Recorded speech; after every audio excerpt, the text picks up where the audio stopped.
Hey, welcome to the Sharpe Way show. It is 7 p.m., a little bit after, here on the East Coast. So happy to see you. So happy that you're here with me this evening. I really want to try my best. I'm going to see if I can fix my green screen. There we go. Now I look beautiful and handsome again. I appreciate that. Of course, as always, please like, comment, share. It's critical that we let people know what we're doing here. It's important that people see that we're rocking and rolling. If you can support the show, please go ahead and do that. Absolutely. Patreon.com/SharpeWay. But free, head over to theadvocates.org. Take the human respect test. The link is in the descriptions. Click that link. Boom. You go right there. 3 minutes. Take that test. Pass it around. Everybody's happy. And it's free. That's amazing. Well, it is Monday, and this is the AMA. But there's something that I want to bring up, and I will take your questions and comments as I always do. I've been looking at what's been happening in our political rhetoric, right?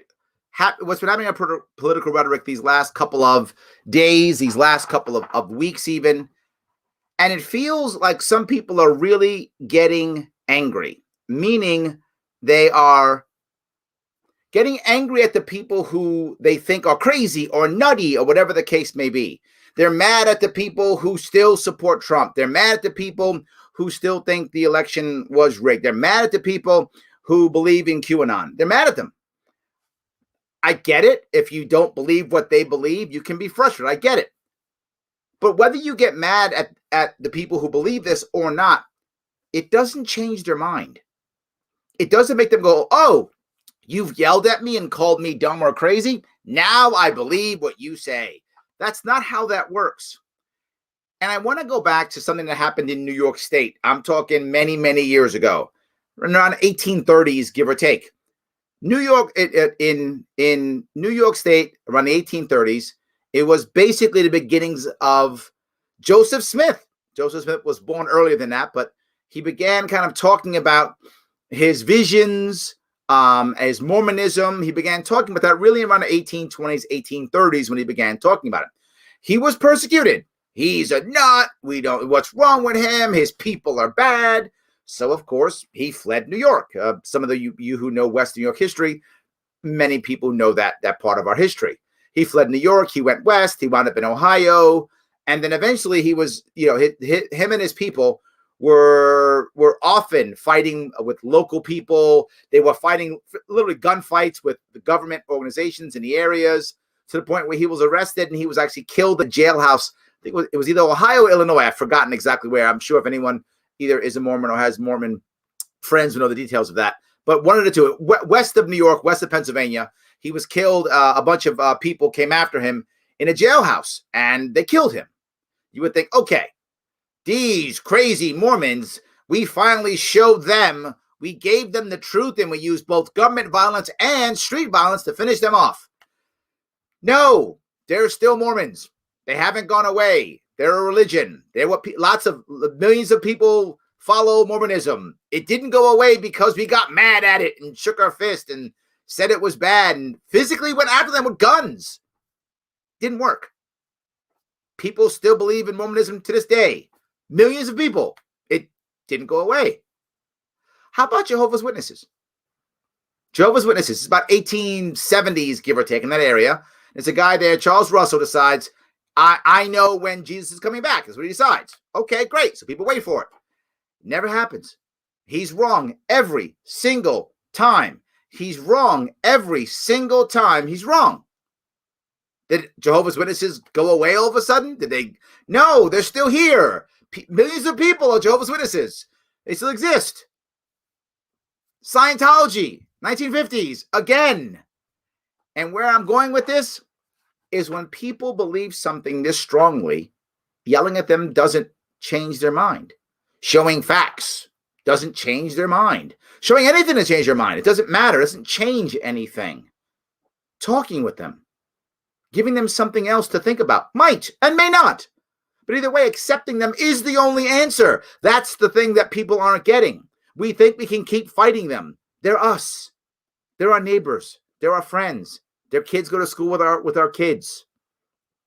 What does QAnon give somebody? What does the Patriot Party, give somebody? What does being a Jehovah's Witness, any religion, give somebody? Religions give many things to people, which is why you saw me, so hard being against the closing down of churches. Not because I'm super religious. I'm not. My family's a member of the Greek Orthodox Church, and we are basically, Christmas and Easter Christians, to be full with you. I'm not very religious in that regard at all.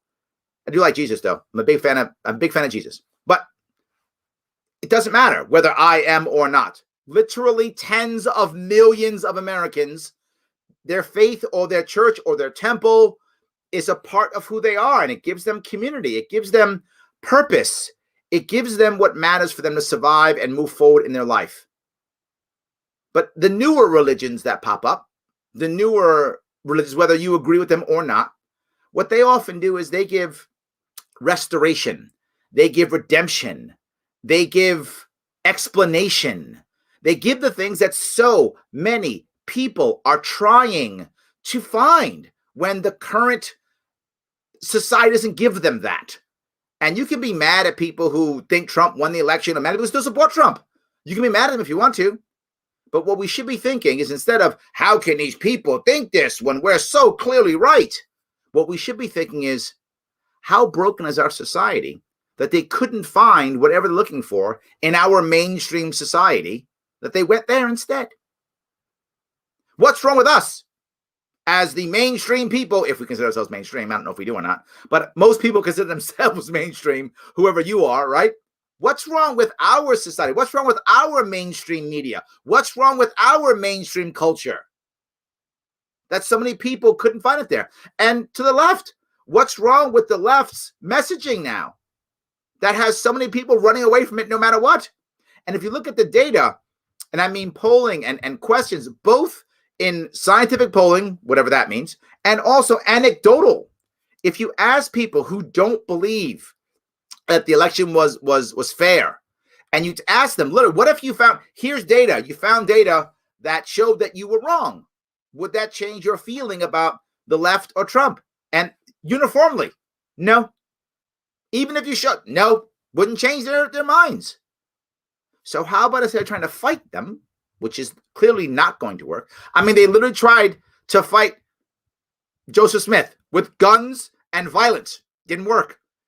Many of Jehovah's Witnesses back then lost everything financially. I mean, they threw everything away because they were waiting for Jesus to come. They were financially destitute. Didn't stop them either. Didn't stop them either. What I'm saying is, it's time for us really to embrace and talk to everyone, because they're all Americans. If QAnon or if Trump or if I'll go the opposite too. If magical Bernie thinking, if socialism, I'll go there too. If that is what gives somebody hope, if it gives somebody community, if it gives somebody purpose, why are we fighting them? Why don't we try to show them that we have hope and community and purpose right here? We do. One of the reasons why so many veterans come to the liberty movement is because many veterans, clearly not all, but many veterans, when they join up, they're thinking, I'm going to fight for my country. I'm going to fight for life and liberty and the pursuit of happiness and a constitution. And they believe that in their heart. And then when they actually do stuff in the military, they're like, well, it's not really that at all. It's not glamorous. It's not great at all. Well, then Libertarian Party says, well, Liberty Movement says, we can do that. We do that here. We actually do fight for all those things. We do. Here's your purpose. Here's your community. And when they come to us, they stay because it's what they wanted anyway. It's really what they wanted. We as our movement, we as any movement, have to stop yelling and screaming and insulting others that we think are wrong. Because one or two things are true. One, we're wrong. That's one option. And if we're wrong, then why in the world would we be yelling at them if we're wrong? What if they're right and we're wrong? That's option one. Option two, they're wrong and we're right. In which case, if libertarians always say, good ideas don't require force. Okay, let's put our money where our mouth is. Let's not just talk the talk. Let's walk the walk. I'm not going to yell and scream and use violence. I'm instead going to show you that I think my way is better and hope you come my way. I'm going to have my arms open and say, come on in. That's what I'm going to do instead.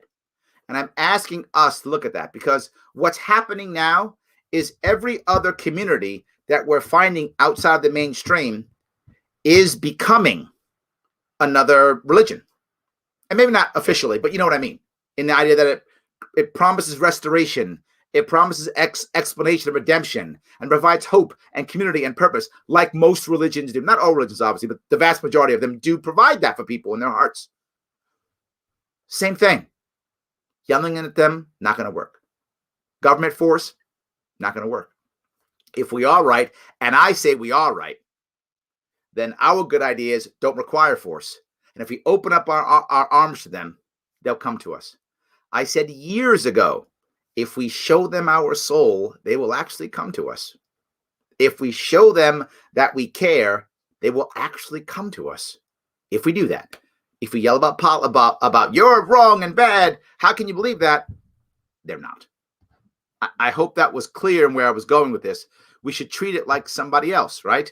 Like anybody else. So let me grab a couple comments here if I could, some questions, so I can keep going. Is that Maslow's hierarchy of needs? It is, Bernard. Good catch. In fact, let me show you that right now. And there's a reason why I put that up. There is a reason why I did that. For those of you who don't know, this is Maslow's hierarchy of needs. It's taught in many colleges, some high schools, depending on what high school you go to. And it says what humans need to advance, right? They need their basic idea of what's, their basic physical health, breathing, food, water, sex, sleep, those types of things. Then after that, then they need safety, right? The security of their body, and resources, those types of things, right? Then they need love and belonging, friends, family, intimacy. Then they need self-esteem, confidence, achievement, respect of others, those types of things. And then eventually self-actualization that goes in order. I think this is completely wrong. And people think I'm nuts when I say it. Totally wrong. This is not correct. This might be like what most animals need in some way up until esteem. But no. Humans need esteem more than anything. Over anything. The number one thing is that humans will sacrifice their body. They will sacrifice sleep. They will kill themselves literally. They will sacrifice themselves in every way, shape, and form to belong. For purpose. For purpose, they will sacrifice everything. They will sacrifice their own safety. They will do self-harm. They will sacrifice their health. They will sacrifice their friendships. They will sacrifice their family, their intimacy. Why do we have incels? Yes, their intimacy, everything.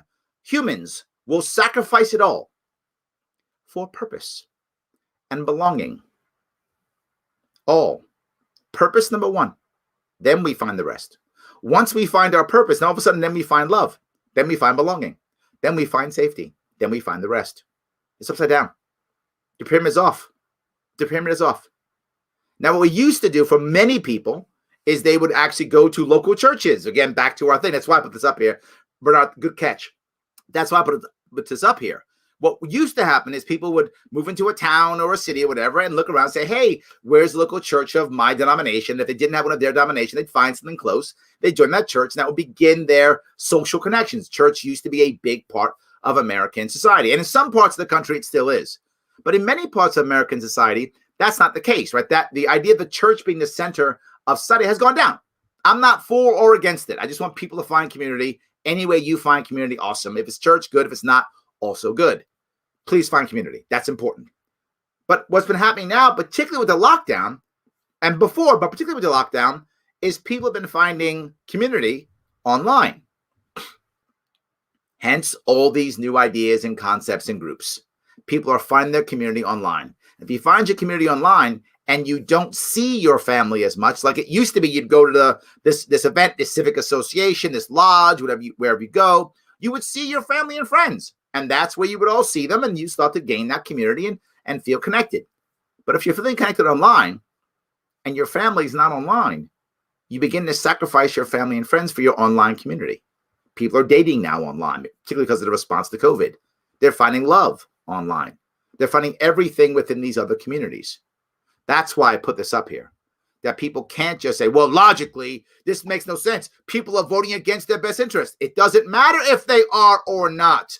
The question is, the green part's the most important part. We think the orange and the yellow and the red part are the most important part. They're not. We sacrifice those every day for the green. And of course, also for the purple. Because if you notice that in many parts of these groups, there's always some greater good. There's always some morality on top of it. Saving children, saving the country, defending the Constitution. That's at top. And people, you saw it and still see it, sacrifice every single thing else, all the bottom ones, to get to the top. This is reversed. I hope I answered your question on that one, Bernard. But thank you. I do appreciate you bringing that up.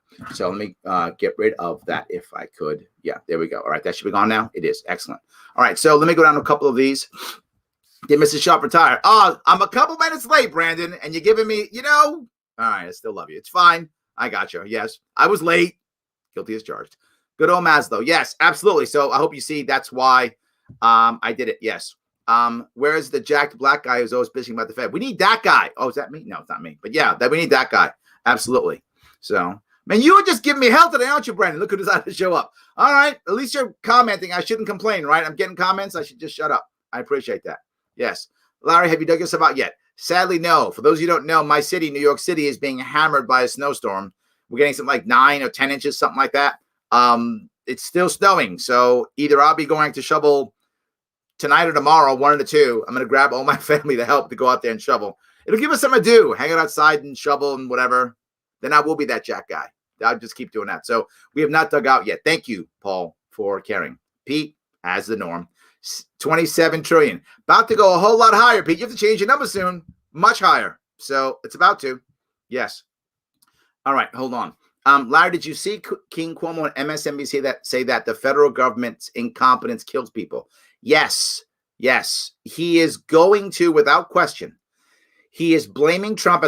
I called this months ago. Months ago, I called this. He was going to blame Trump, whether Trump won or lost, right? That was irrelevant for my glorious governor, His Majesty King Andrew Cuomo II, all hail the king. He was going to blame Trump for this no matter what. That was going to happen. And he's doing it. So he calls the federal government. He doesn't always say Trump because that Trump line is starting to get worn out. Even he knows it. It's getting worn out. You can't blame Trump for everything. So now he's changed the wording to federal government. What he means is Trump. But he doesn't want to keep saying Trump because people are starting to go, dude, he's not president anymore. You got to stop. So he's gone to that. So, yeah, he doesn't have any empathy or compassion. He doesn't. He just wants to blame everybody else. Yes, Avi, I did see that. And I knew he would do that. That I absolutely called. So I attended church yesterday, Episcopalian church, and was happy for once. Oh, Andrew, that's nice. I like that. The minister's sermon was inspirational. In all honesty, I found faith again with going to church. Look at that. I want people to find their purpose, their faith in whatever way they find it. And if it's your church, brother, good for you, man. Very glad to hear that. Yes. So you see Elon Musk calling out government ineffectiveness in having the FAA investigate one of its rocket launches. Elon seems to have extremely strong material links. He does. But remember, Elon Musk, as wonderful as he is, the government has helped him tremendously growing his business. So, yeah, he's kind of against the government, and he's also kind of like hand in hand, too. So he's got two sides to him. I would like him to be more libertarian. Maybe he'll join our party. That'd be amazing. I hope so. Yes. Be angry with me. I voted for Joe Jorgensen, and I want to see a forensic audit of the election. You know what? Please take this the right way, everyone who's hearing it. I'd like to see that same audit, Shelly. I'm actually with you. I voted for Joe Jorgensen also, and I want to see the audit. But I want to see the audit not because I believe there was so much fraud that Trump won the election. I don't believe that. But a forensic audit would at least make some people feel like you've heard them. I don't know how many. You would bring some people over because they'd feel respected to go through it. Yes, it's going to cost money and take time. Yep, I get that. And there clearly are some issues, right? That part is true. So we'll find out whatever issues there are, I hope at least, and begin to change. We found that to happen in Florida after the 2000 election. They did exactly that, Shelley, what you said, and they had some problems. and they fixed it. Not enough, to destroy their elections, but there were problems. So they were able to fix them. I think it is a good idea. Again, not because I think that there was enough fraud to have Trump win the election. I don't believe that, but maybe I'm wrong, right? As I said earlier, maybe they're all right, and I'm totally wrong. It's a massive cover-up. Maybe it's true. Do the audit with people who are on that side of this was a horrible thing. They'll be part of it. They can see it and oversee it. Some of them will say, you know what? Let's move on. We had the audit. Let's move on. But something else. There are a lot of people who are holding the line, particularly in the Republican Party, who are like, I don't know what to say. I don't know how to act. If we give them an audit, then they'll go, see, I was on your side. Don't be mad at me. Still vote for me. Wink, wink. Don't primary me. But they can now move on. So I'm actually on the side of an audit, but I think for different reasons than most people, if that makes any sense. I agree with you, Shelley. I think you're right. Yes. In an effort to appeal to socialists, Mike introduced Our Pillow. I like that. Our Pillow. Yes. So now he can go back online. Let him back on Facebook with Our Pillow or Your Pillow. It was my pillow. It's now your pillow. That's good. I like that. Very good. Yes. So was it Cuomo's ancestor who drove Smith out of New York? Yeah, he said, there's no room in my state for conservative Mormons. That's what he probably said. Yeah, I don't doubt that at all. So, yeah. Endorsement of Nicholas Wildstar. Isn't he running as a Republican? Is there a libertarian running for the same spot? Why would I endorse the Republican? Mike, what are you doing? Why would I do that? If there's, I don't know why you're asking. So people who try to suppress ideas or speech are always on the wrong side of history. Always. Yes, Adam. And by the way, Adam, I am wearing my shirt. Hold on, let me show you. I'm wearing a very cool shirt. It is the Cult of Us shirt. Can you see that? I'm sorry, hoodie. Cult of Us. And Adam Nutter is half of the Cult of Us. So I hope you saw that well enough. So yes, I am wearing your shirt, Adam. Thank you for sending that to me. I said I would wear it, and I am. So I'm being good to my word. I'm not lying to you. I actually said I would wear it, and I am absolutely wearing. So yes, you guys want to check out the Cult of Us, please head on over to Twitter, Cult of Us. That's the best place to connect to them. See all their stuff. They got YouTube. They got Twitter. They got all kind of cool stuff. Check them out. They're actually very funny. They've been on the show more than once. So please check them out. Absolutely. So let me grab a couple. The reason why politics became a religion, because of the upper class kids and miserable people, including the atheists, think how society will work since they can't think very well and not understand the truth. That's a stretch. I mean, when it comes to thinking well, generally thinking, upper class people do think well. I mean, that's not 100%, but many of them do. Atheists think well. I know a lot of really super smart atheists. I'm not sure that's true. But I do think they believe that they know how society works. That part, I think you're right, Ed. I think they do believe that society works that way. Yes. Not to mention most colleges, universities, and possibly public schools, K through 12, are indoctrination camps because they want the young to join the cult. I'm going to agree with that too. I think you're right. I think for those of you who know, my plan for New York was to break K through 12 and change it to K through 10, allowing kids in their teenage years to sort of try to test other things out in their life in the last 2 years of high school. So they could kind of break that cult they wanted to get out or stay in it if they want to. I'm not against somebody believing, that the right answer is just follow the rules and get a job. Lots of people want to do that, and that's fine. I just don't want to force everybody into the same, peg. Into the same hole, right? Go into the round hole, the square hole, whatever hole that you think you fit. That's fine. Whatever works. I'm not going to buy the thinking part, but I am going to buy the arrogance part, which I think is where you're going. There is without question an arrogance in this country and many countries. So it's not only America, but it definitely is America, that people who are upper class or more educated or any of those things know better and know how to run things. In fact, there actually was a time when they thought that IQ was the reason why everybody was better and more successful. And after literally decades of study on this, they found that IQ is not the greatest indicator of success, except in one field. Ed, can you guess what field? You guessed it, academia. In academia, your IQ directly correlates to success. Like at the higher your IQ, The odds of you going up and that go up and up and up directly. That's good. In every other field, your IQ means nothing relatively compared to success. Your EQ, or your emotional intelligence, is actually better. Presidents tend to have higher IQs on average than American population. And even their IQs tend to be around 130 to 140 in that area, which is gifted. And that's like for business, if I remember, for business, like the best IQs are like 125 to like 140. That's above average, but not too smart. Because when you get too smart, you tend to have trouble communicating. You tend to not want to talk to people who aren't as smart as you. You tend to talk above people. You don't communicate or lead well, which is very important. So, Ed, I would agree with you on the arrogance part. But when it comes to thinking, I mean, some of those guys think insanely well. That's the part I would have to just, I guess, push back a little bit on, if that makes any sense. So, our former neighbors are Jehovah's Witnesses. Yes, in New York City, there's a large contingency of Jehovah's Witnesses. I meet many of them when I went to school as a youngster here. So, yes, that is a cool hoodie, Adam. I just did that. Absolutely. Yes. So, gives them cause. Yes, it does. I mean, I want you to think about what happened January 6th, as much as I am very unhappy with the way that turned out. Just think about it.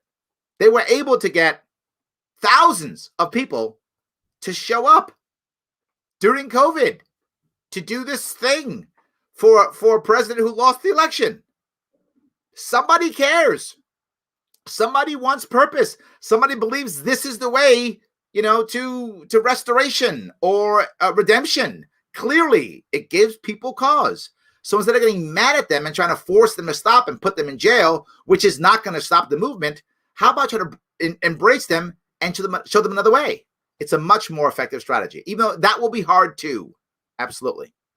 So, should religions be tax supported? That's not exactly what the founding fathers wanted. I think no. I think absolutely. They should not be tax supported. Of course not. I don't believe that at all. But I'm not going to change the rules all of a sudden. But if I could, yeah, you should do what you want with your money. The government should be deciding. The government should not be deciding. There are so many levels of this. So many levels of this, Brandon. Brandon, you're busting my stones tonight, but I love it. Don't stop. That didn't sound good. But anyway, whatever floats your boat, man. So, any case, there are many levels of this, but just on this piece, only this piece, the government shouldn't be deciding what is tax deductible and what isn't. You should spend your money in the way you feel appropriate to spend your money, your way, your how. The government shouldn't be nudging you in either way. So, yes. So, all right. What do you think about the people saying take our country back, 310 million versus 355? Thoughts, comments, concerns. I'm assuming I'm not sure what you mean by that, Caleb. It's a little bit vague. The idea that take our country back, what I think about that, it makes me feel like people feel like they haven't been heard, and they haven't. Why do you think there were people marching in the streets in the summer? They weren't heard. Why do you think there was an Occupy Wall Street? They didn't feel heard. Why do you think people were down there January 6th? They didn't feel heard. That's the common thing. What did MLK said it? Rioting is the voice of the unheard, right? I think I paraphrased it, but you know what I mean. That's what he said. So I get it. I think it is very, very unhealthy for our nation that many people think they've lost their country. What does that mean? We have to make them believe they haven't. That's the most important part. That was my whole point about agreeing with Shelley, right? That's why I was agreeing with Shelley, because I want them to feel like, we heard you. You think it's rigged. Let's go through it and show you. Let's bring you in to watch us go through it. Let's try. Now, I know you're going to tell me, but Larry, they're not going to hear you. Some aren't and some will. I don't know what that percentage is. Say we do it so poorly, only 10% watch and care and actually say, you know what? It wasn't rigged. I'm still mad, but it wasn't rigged. That's 10%. Or crazy, we're wrong and it was rigged. And they show, oh my God, it was rigged the whole time. Whatever. The audit only turns out good, whatever the good is, right? So I feel it's horrible that we believe that.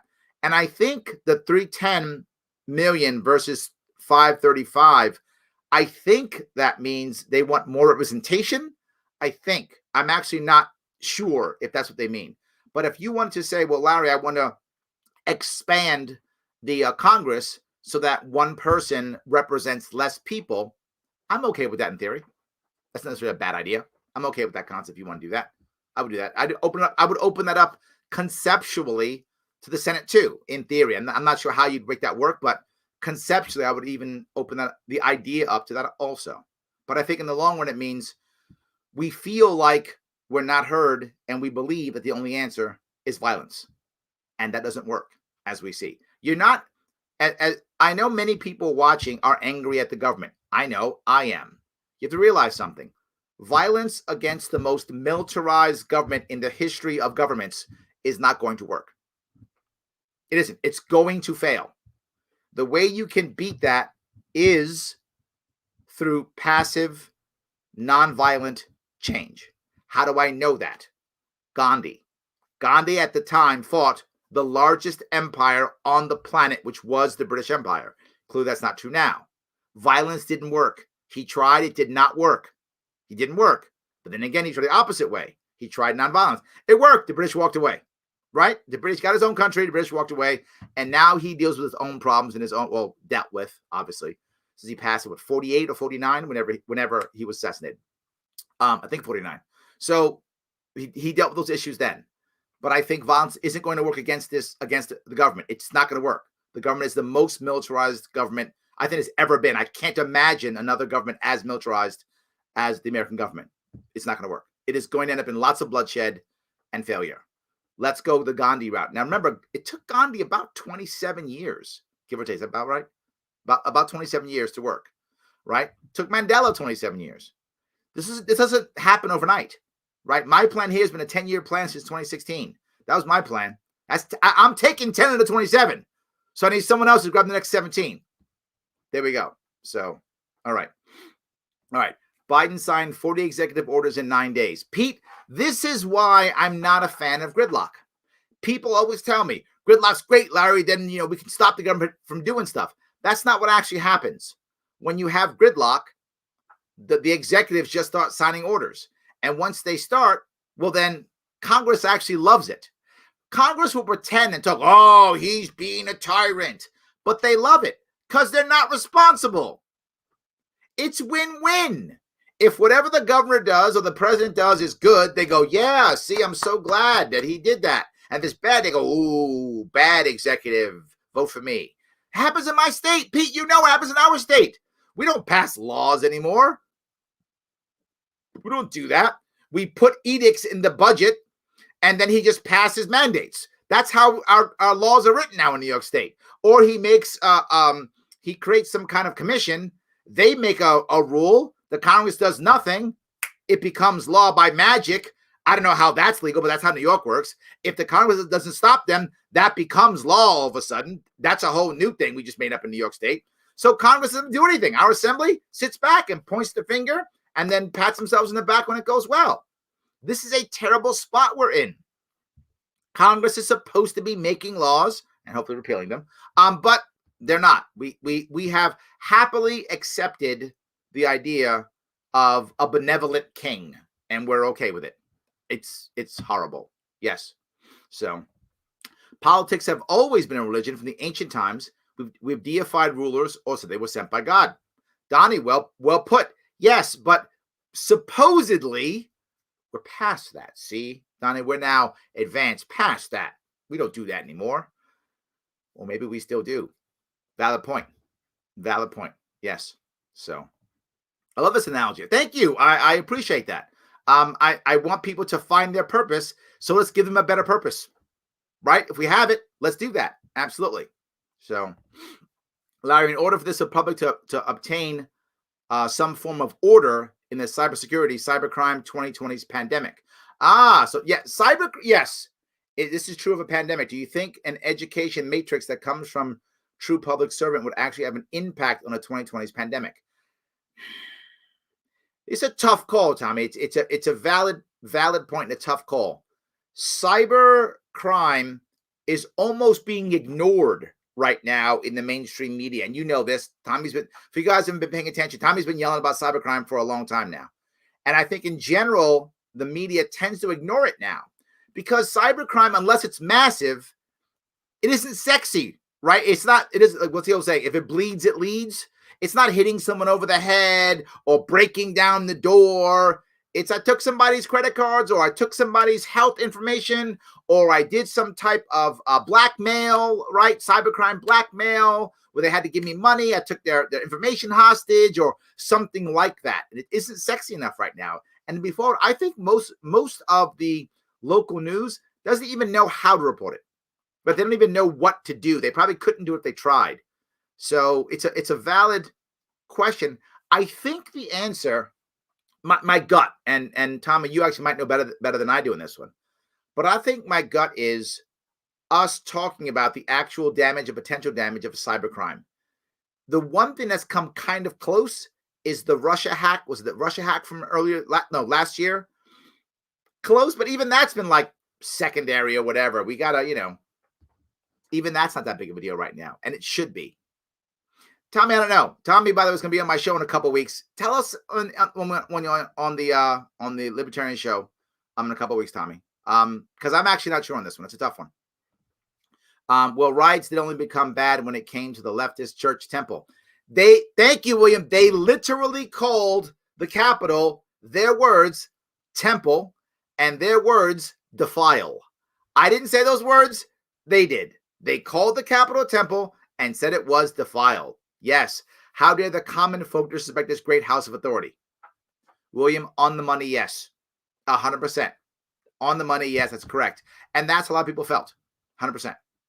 So, how do libertarians break through their conversation when both the left and right is fully dug in on their sides? I bring this up constantly. And this is, you focus on the outcome, not the way to get there. Get agreement on the outcome. If you can get agreement on the outcome, then have a lot of patience, Brandon. Right? The example I give constantly, if you pay attention, I do this all the time. I ask room for libertarians. I say, libertarians, all right, how many of you are against universal health care? And all the hands come up. And I go, no, you're actually not against universal health care. And they go, what? So yeah, you're not. What you're against is the mandate. You're against the government force behind universal health care. You're actually not against universal health care. If I had a way for everyone to get covered without forcing anybody, would you be against it? And they're like, well, no, exactly. You're not against universal health care. You're against the mandate, the force. I'm not against vaccines. I'm against forcing people to get vaccines. You should decide how you deal with all your healthcare on your own, to include vaccines, right? I'm not against vaccines. I'm against the mandate. That's what I'm against, 100%. So now as they're talking about, hey, don't we want to, whatever, don't you support the Second Amendment? What they hear is, don't you want to shoot people in the streets? Instead saying, don't you want a safer environment? Yeah, I want that too. Now let's talk about how to get there, which would include a stronger Second Amendment, right? So you start walking down the road that way, then have a lot of patience. That's how you do it. Find out what people want. It is all about respect. And speaking of that, listen to this. Larry Sharpe here, host of the Sharpe Way show. And boy, do we need to start coming together and healing now more than ever. Best way to do that? Respect. We got to respect each other so we can start to come together. How can we facilitate that? Head over to the advocates.org/human respect tests. Yes, there's a test for human respect. You didn't think there was? There is. Take that test. About 3 minutes. That's it. It's done. Share it online. Share it on your social media. Let other people see it. Let them take the test. Share it with others. Let's start talking about respect. Let's start talking about healing. Let's find the right answer for us to move forward. The advocates.org human respect tests. That guy is right. Absolutely. Do that if you can. The link is in the description. Click on that. It's free. It makes my sponsors happy. It makes me happy. And if you want to do more, head over to patreon.com/sharpeway. Throw me some of those Biden bucks, Trump bucks, stolen printed bucks, whatever the bucks you might have. It's all good. $10 if you can, $25, $100 if you got the big dollars, throw my way. If not, no worries. head over to the link that's in the description for theadvocates.org. It's free, takes 3 minutes, makes everybody happy. So thank you so much for that. Let me keep going down here if I can. All right. The left clearly hates you if you are a white male who thinks marriage is good. They treat you like you're weird. It's like the F. Brandon, this is a really important piece you've brought up, and I think more people should talk about it. Why in the world would so many white men follow the right or Trump or QAnon? I mean, white women too, of course, yes. And black people of color also. But percentage-wise, huge chunk. Why? Rich, poor? Why? Because the left has gone out of its way to alienate white men. It's just true. And I know if you're on the left, you don't like me to say that. It makes you feel bad. But the rhetoric has been terrible, particularly recently. If you go back before last year, the rhetoric wasn't as bad. It was much more inclusive and unity and equality. Since the summer, oh my God, everything, every policy, whatever the policy is, almost always starts with, and we're going to focus on black, brown communities and women. Every whatever it is, we're going to make buses. Okay, great. Yeah, but those buses are going to focus on black, brown, and women and poor communities. Every single thing. Making buses shouldn't be about black, brown. It should be about the people of the city getting around to the best of their abilities, what it should be. The wealthy aren't on the bus anyway, so why do you even care? Everything was done that way, right? Everything is pushed that way now as whatever the law is, and then focus on black, brown, women. If I keep hearing that as a white male, now I'm not a white male, so I'm sorry, guys. I'm not a white guy, so I it doesn't bother me as much, but I'm trying to have empathy for the white guys. I know a lot of white guys. A lot of white guys are my friends. And if you're my friend, you're a white guy. You know I have a lot of white guys who are friends. So how would you feel if every other thing is we've got to focus on the other, right? Not you. Now, I know the response is, but Larry, the other's in trouble. That's true. It's accurate. Others in trouble. It doesn't mean the white male isn't in trouble, if that makes any sense. And I don't want to do the Black Lives Matter, White Lives Matter thing. I mean, all lives matter. I don't want to do that, right? I'm not trying to make that division at all. In the case of what was happening in the summer, it was more black people than white people, clearly. And in that case, Black Lives Matter, the not the organization, the concept made sense. I could see that. I could totally see that. But we've gone way farther than that. If you look at almost all the policies, listen to the left discuss almost any policy. Vaccines, name the policy. It's education, paying off loans. That shouldn't be based upon race in this case. Consistently it is. And not just talking about it, but it's the front. It's the first thing they bring up. If you remember, when things go wrong on the left, they will very often immediately say, but it's okay because a woman did this or someone of color did this. And again, these aren't bad things. I'm happy when people of color have success. I'm happy when women have success. I've said it more than once on this show and constantly. Look at some of the best talent in the country today. A whole lot of it's women. And I mean a whole lot of it.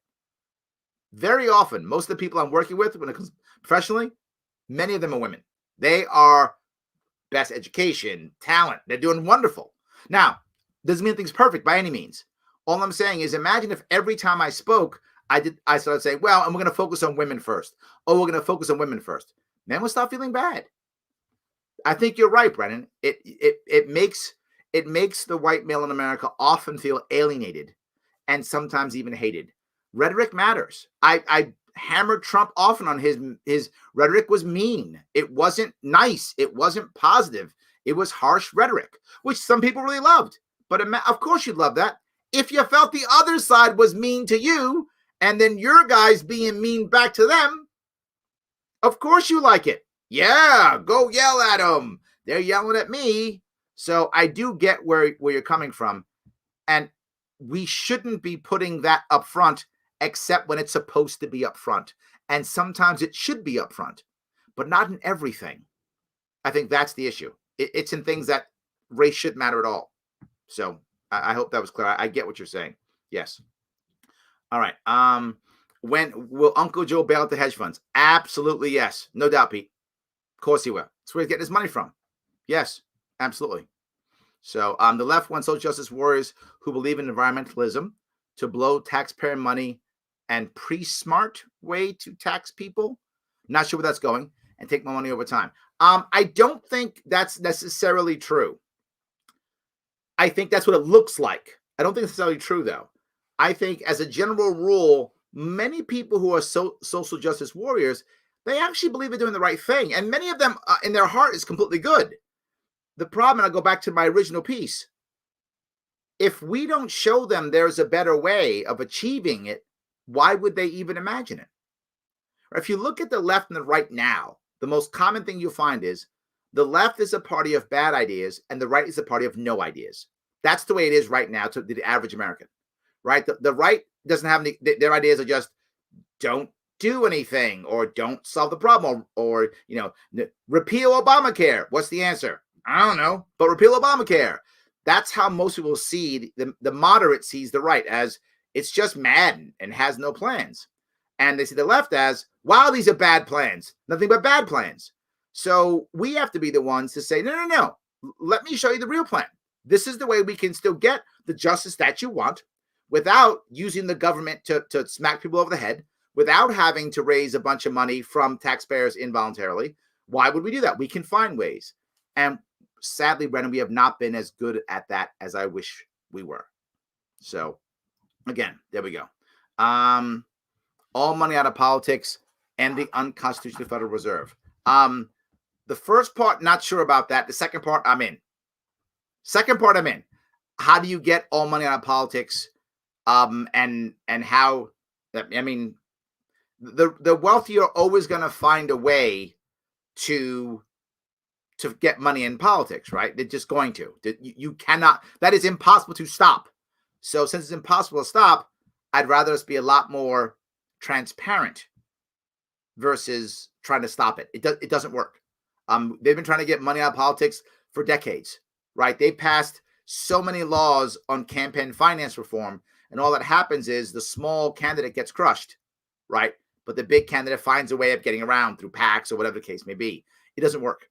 So, yes. Let's see here. Big ups, Larry Sharpe 2024. Thank you, Nicholas. I appreciate that. But I said before, this show has to do a whole lot better for me to consider running in 2024 as president. That'd be tough. I would take a VP slot to support someone who's much more popular and powerful and get more stuff done. I totally would. But for me to run for president, this show's gonna get a whole lot bigger. You better like, comment, share. Gotta like, comment, and share. Let more people know I'm out there, so maybe I have a shot at that. But otherwise, it's not looking good, right? I mean, I have thousands of people who watch this show. I need hundreds of thousands, millions to watch the show. Then maybe I got a shot. Then maybe I do have a shot. So, all right. Christians shouldn't be involved in politics. Jesus himself rejected the temptation of worldly kingdoms. I'm not sure. Didn't Jesus also say, give unto Caesar what is his?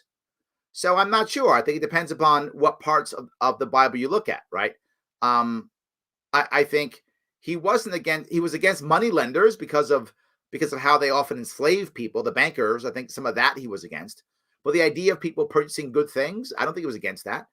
I mean, I don't feel he was. I'm not an expert in this, but I remember my Bible, but New Testament. I'm a New Testament guy, obviously. I'm not Jewish, so I'm not an Old Testament guy.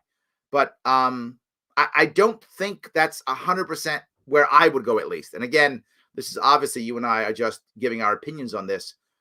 I don't think so. But I don't think the opposite. I don't believe in the prosperity gospel either, that, God throws money on people who are successful because he loves them because they're successful. I don't buy that aspect either. I think Christians can and should be involved in politics if they want to. Absolutely. And I think Jesus would have been, only my view, that Jesus would have been totally okay with it as long as you're not exploiting people or was against usury. Did I say that right? I think he'd be okay with it. So just my view. We are right. You're right, Joseph. We absolutely are right. 100%. Yes, absolutely. All right. Let's see. Yes, Trumpers are attacking me for an anti-violence stance. It's like an army invaded my page. I know. I'm trying to just. I get people get mad at me all the time, and Trump people get mad at me. Biden people get mad at me all the time. I'm just trying to. I'm gonna keep holding the line, as many Trumpers say. I'm gonna hold the line. I'm not gonna be violent. I'm gonna pick up on Craig's piece. I brought this up last week at one point, right? I'm gonna do a Jesus bit. Jesus says, turn the other cheek, right? Turn the other cheek doesn't mean cower and run away. It means he slapped you here. Okay, here's the other one.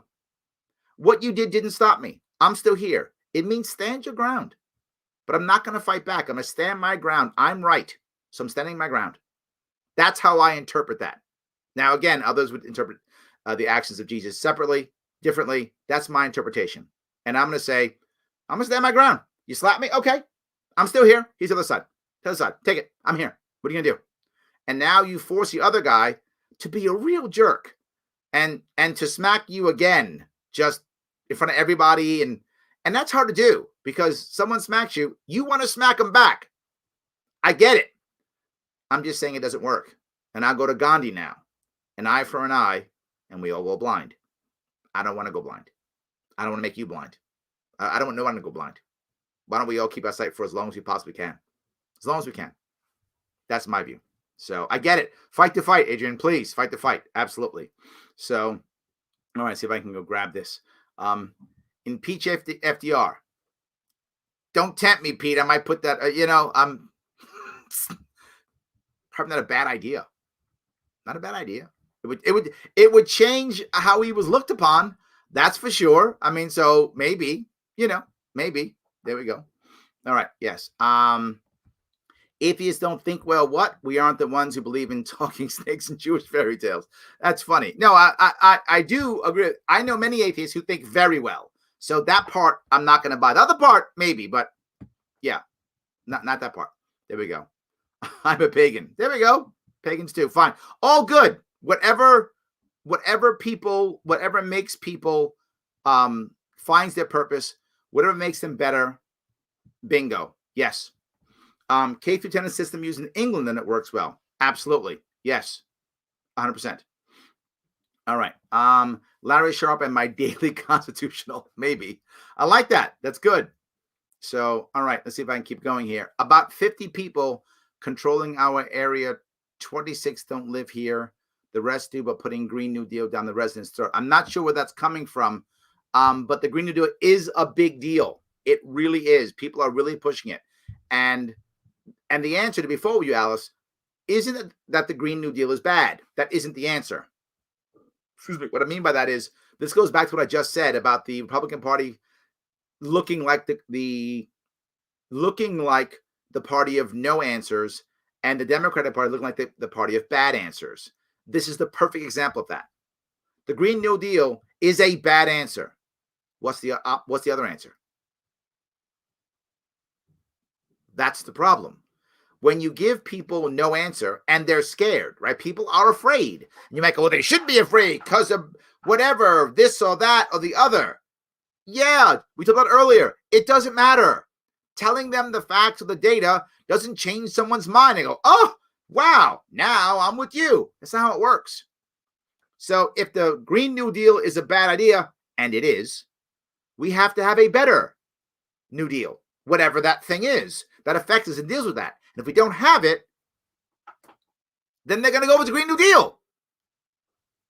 So this goes right to the idea of Democrats, bad answers, Republicans, no answers. I have not seen a comprehensive or popular answer to the Green New Deal.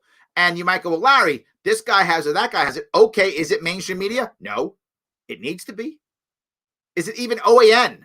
No, it needs to be. Those are all just the Green New Deal bad. That's not policy. Green New Deal bad is not policy. That's going to ensure the Green New Deal goes through. I hope at least I answered your question on that one. So let's see here. Experience is the best teacher. Often. But boy, it can hurt though, Leslie. It can absolutely hurt. Yes. 100%. Yes. So, wow, I didn't realize that I have a presidential IQ. See that? I'm not sure. See, Shelley, you could be president now. You've got the right IQ. The right IQ is in the area, supposedly, of between like 125 and like 140 in that area. That's like supposed to be smart enough, but not too smart. Like in that area where you can still communicate, but you can grasp stuff. That's what people say. But that's for business generally, and for politics, it's for success in that regard. In certain fields, IQ has virtually no value as long as you have a good EQ, meaning an emotional, you're able to understand and be more kind of wise, if that makes sense. You can be more street smart, depends upon the field. That does not apply to academia. Academia, street smarts, virtually useless. It's just IQ in academia. So there we go. Are you ready for the 2024 Cohen Sharpe ticket? Is that a thing? I don't think that's a thing. So I appreciate that. I don't think Cohen's popular enough yet. I don't think he is. He's got to be more popular. If he's gonna make that happen, it's gonna be a lot more popular. So just my view, a lot more popular.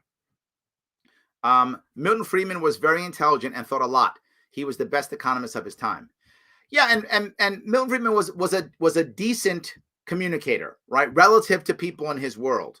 Many people in his world are terrible communicators. He was compared to his peer group, he was a very good communicator. So yes.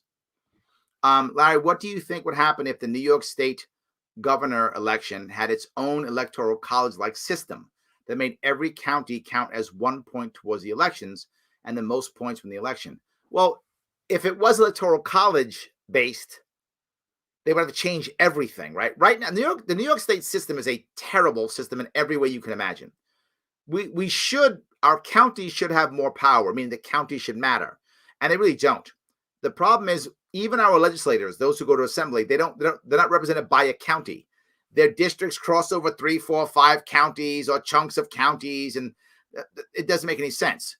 I think there should be something similar to that, in that each county should have a certain number of people who go to assembly, so that now the assembly person represents a county, not a group of people along a snake, right? The way we gerrymander stuff in New York State and most states. If we did that first, then we could shift to electoral college system. But if that were the case, then we would still have to do it by population, right? Electoral college is done by population. So Queens would have a whole lot more than, say, Hamilton County. For those of you who don't know, our biggest county actually is Brooklyn, 2.3 million, and our smallest is Hamilton, about 4,500, give or take. So counties like Hamilton, would have like one. Probably most of our counties only have one. Wyoming County is small. Yates County is small. A lot of the counties are small population-wise, under 50,000 people in the county. Yes, I'm pretty sure most counties in New York State are under 100,000 people. So most counties in New York State are under 100,000 people. So they're only going to get maybe one. I mean, Brooklyn's 2.3 million. Queens, 2.1 million. Bronx, I think about 1 million, maybe a bit more. Manhattan, over 1 million. Staten Island, I think it's 500,000, something like that. I mean, they're all big boroughs. I mean, Suffolk County's 1 million. So downstate would still have tons of electoral votes. So I'm not sure that would work any better or worse. I'm not sure it would. Unless you adjusted it. You could adjust it so it could be fairer. I think you could do that. But you'd have to first adjust the county system before you did that. Otherwise it wouldn't work. So could be done. It would take some trial and error, but I'd be okay with the idea. I think it'll be okay. So Andrew, I had an IQ test recently and the result was 140. Andrew, ready to be president, brother. That's you. Ready to be president. I love it. Perfect. Larry, you say as New York goes, so will go across the country. Do you feel any growing anger yet because of the COVID regulation nonsense? Yes, I do. Absolutely, I do. There is some, but not enough yet. Not enough yet, but I absolutely do. We're going to see this collapse in the coming 6 to 8 months. Our governor said literally, this should be going on for 2 or 3 years. His words, 2 or 3 years, not mine. His words. That happens. Yes, Tom. At one point, we either walk away from the state or the state collapses. 100%. Yes. So, all right. Like every day as if it were your last. Oh, Dave. Live every day as if it were your last. Someday you should be right. Yes, absolutely. Great. I love that. Yes. Alice says, January 6th, I know most people were peaceful and didn't riot. But what would you do if police opened doors to the building? You would if everyday people would think they are letting them in to see. There's some validity to that, right?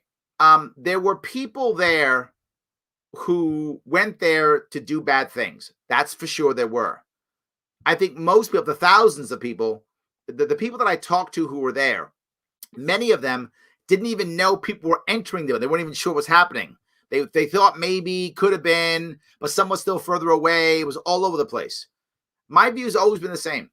I don't want to punish the people for entering the Capitol. And there are a lot of people who want to. They say, if you enter the Capitol, you got to go away. And the logic behind that is our earlier point. You have defiled the temple.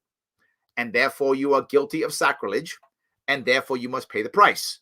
I am not a fan of that. I think it only makes things worse. I think it'll only make people... You're only going to create martyrs to the new religion, right? You're not going to change people's minds if you do that. I would rather just say, did you find evidence of people who went down there to do bad things? The guys who did the pipe bombs and stuff like that. Those guys, yeah, punish them. They clearly went down there to do bad stuff. Clearly, no doubt, put them away. You might say, but Larry, the only way that we can move forward is if we have punishment. I don't know who said that. That's just stuff people made up. That's oh, now you punish people? Now it's fair. That's justice is not punishment. That's not how that works. And the best example I can give you is one I brought up weeks ago. It was the mutiny of the French army in 1917. For those who don't know, in 1917, the French army, after 3 years on the front lines against the Germans, was an absolute mutiny. They were literally shooting their officers in the field, right? Shooting their officers, not moving, nothing. The mutiny was so bad, the Germans didn't believe it was true. So they didn't attack because they thought this has got to be a lie. It can't be that bad. They're trying to fool us into an attack. So if the Germans had attacked, they would have walked right to Paris because the French army was in total mutiny. So what has happened, right? You have hundreds of thousands of people who've done horrible things, refused orders, shot officers, all kind of bad things, blatantly saying, Germany, take Paris. We don't care anymore. That bad. What do? Hang them all? No. They hang like 24 of them, which is, I mean, I feel bad for them, but those are like the guys who like shot multiple officers. Okay, those guys got to put down. I got it. But that was about it. Then they made actual change and got the army, French army, back into action before the Germans figured it out so they wouldn't lose the war. What I'm saying to your point, Alice, is you're right. Most of those people didn't go there to do bad things. Some did. Let's get those 24, right? Maybe don't hang them, but, whatever, prosecute them as the law would allow you to, and then let the rest go. But Larry, they were in there. I know. It's just not helpful. Do I want those people to get angrier? Right? People were teasing me when I was talking about the idea of impeaching Trump or removing Trump. And I was like, I'm not that concerned about it before. I'm not that concerned. Trump is going to be fine. Whether they remove him or not, he's going to go back to Florida, which already is there. He's going to find a way to make his money again, which he'll do. He'll be fine. He's going to live fine, whether they remove him or not. He'll be fine. But the people who were in January 6th, if those people go to jail, they're not going to be fine. That's the end of their lives, right? They're now convicted felons. They're going to be away in a federal prison for at least 5 years. Their lives are basically over. Their families' lives are affected. This is serious. This is why I agree with you, Alice. This is serious for them. Trump, they remove him. So what? He gets mad. He writes the paper, whatever. He goes, builds a hotel or something, whatever. He's going to go do his thing anyway. He'll be fine. He'll be mad, but he'll get over it. But the everyday person, they're really affected by this. I completely agree with you. I really do. So, all right. Let's see if I can keep doing this. Let's see here. Let's see. When's the big stock market crash coming? About to get a whole lot more regulations because the game stonks. Yes, I love that game stonks. Nicely done, Craig. Yeah, we're going to regulate to make sure that the small guy gets hammered, right? That's the whole deal. The casino that is the stock market is going to be regulated to make sure the little guy gets hammered. The big guy's going to be fine. They're still going to be fine. I think the crash will come, my gut tells me, sometime after next year. I don't think it'll happen. I don't think it'll happen this year. I don't think so. Because Uncle Joe, which is going to make Pete's head explode, I think he's ready to write the biggest checks required, whatever that number is, to keep our economy going. I don't think he cares, whatever that number is. 4 trillion? Deal. How much? 5 trillion? Deal. I think he's going to write whatever checks it takes, pump that into the economy. I think he's going to float the economy as long as he possibly can. So my gut says this year we're fine. It's my gut. I don't know this for sure. It's only my opinion. I think we're good till next year. That's what I think. And if they think they might lose the House, he might pump more money in, right? Lose the Senate. He might pump more money in to keep the economy up and say, see, it's because of my awesome policies that the economy is so good. When we're now, the debt's, 35 trillion, and he's still pumping it in there until after the 2022 election. Then I think we could be in trouble. So that's my gut. My gut says after 2022 election. That's my gut. But we'll see. So, all right. Let's see here. If I keep going. The more that cancel culture and censorship grow, so will the number of people feeling unheard. Bingo, Josh. Bingo. The idea of deplatforming, the idea of censoring people, isn't making people go, oh, now I can't talk on Twitter? Now I'm a Democrat. That's not what happens, right? Now I'm a Democrat now. Why? Well, because they canceled my Twitter account, so now I now hate Trump and now I'm a Democrat. That's not how that works. They just go, wow, that validates everything I thought about them. You're exactly right. Every time we start getting rid of that, getting rid of them, getting rid of that, deplatforming, it validates what they think about the left. See that? Those guys, they did it. Boom. Yes. That you're exactly correct. Yes. So, all right. If I keep going here. All right. Have to follow state rules, take their state money, right? Kind of, yeah. But do they? I don't know. Do they? They kind of do. They kind of don't. I mean, yes and no. I'm not sure. So, I watched Trading Places last night and cannot believe cancel culture not targeted that movie. Yes, well, you get a pass, I guess, in the future, I guess, but I'm sure at one point they will, I guess. So maybe. I saw a thing today that the Popo set up a sting hiring people answering adverts for painting, installing pot lights, things like that. Things like that they would need to have a license for. Ah, yes. So this is the issue, right? This is the next thing they're going to do. What they're going to start doing, and how the FBI always works this way, is the FBI, if they can't find enough people who are actually committing the crimes, they then create the crimes, right? That's what the FBI does. They make a sting, and they say, see, there's this crime thing. And then they catch the people who they entrapped, and they call it a sting, and then they validate their existence. So that's a common thing. It happens all the time. Every time I hear, there was a plot to blow this up, I go, no, there wasn't. That was an FBI thing. There was no plot to blow anything up. That's not true. I never believe it. I always assume it was an FBI sting to make themselves be more relevant and spend more money. And this, by the way, is going to happen. As Craig brought up, this is going to start happening with stocks now. The FBI is going to get involved. There's going to be market manipulation squad, or whatever they're going to call it, which is all a bunch of crap. And they're going to now get a bunch of young kids, fool them into, buying some stock for whatever, and then arrest them all and go, see, it was another one of those Robin Hood people. Watch, within 2 years, that will be a thing. So you're totally right, Kathy. It happens all the time. Yes. All right. Unheard. I don't think they feel unheard. The left is off the rails and the right doesn't want it. Yeah, but isn't that unheard though, David?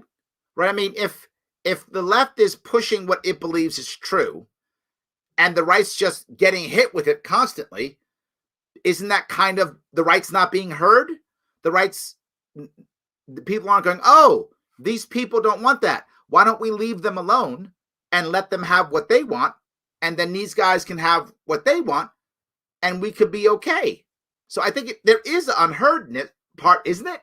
I mean, I don't know. Differences in the two are completely opposite directions. Unity is now a threat to mean conform or else. On the money, yes, David, you're right, 100%.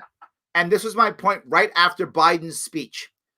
While his speech was nicer than Trump, I'll give him that. It was nicer, 100%. It was nice. It was, I care about you. That was nice. However, he used trigger words to make the right scared and angry. And then all those executive orders Those executive orders weren't, hey, Republicans, come on in, let's discuss my executive orders. That didn't happen. That didn't happen. It was, here they are, read them and weep. That's, that's not really coming together. That's, I'm in charge. I'm going to say nice words that will sound nice, but I'm not really talking to you about anything. I'm just going to do what I want. And if you don't agree with me, then there's no unity. I do agree with you on the second part completely, David. But I do think there's a part of being unheard. Right? I don't need the left or the right to think the way I think. I need the left and the right to just not want to force their views on the other. That's all I want. Right? I'm totally fine. You heard me say it today, right? I'm not a Mormon. But if you're a Mormon, good on you. If that's how you're raised and that's what you think is right and that's where you are. As some guy I just saw, no king but Christ. Hey, if that's where you're raised and that gives you purpose and meaning, go on, man. I think Brendan might be an atheist. I'm not sure, but it sounded like he was. All good. That's what makes you happy. Good on you, man. Whatever is a thing that floats your boat, I'm okay with. You don't have to force your view on others. And you see it when most states that are deep blue or deep red. Deep red states, the blue is like, why do you force your stuff on me? Deep blue states, the red says, why are you forcing your stuff on me? It's a problem. And the other side that's being forced feels unheard. So I think you're right. They are being pushed. That's true. But if they were being heard, they wouldn't be forced to get down your throat, right?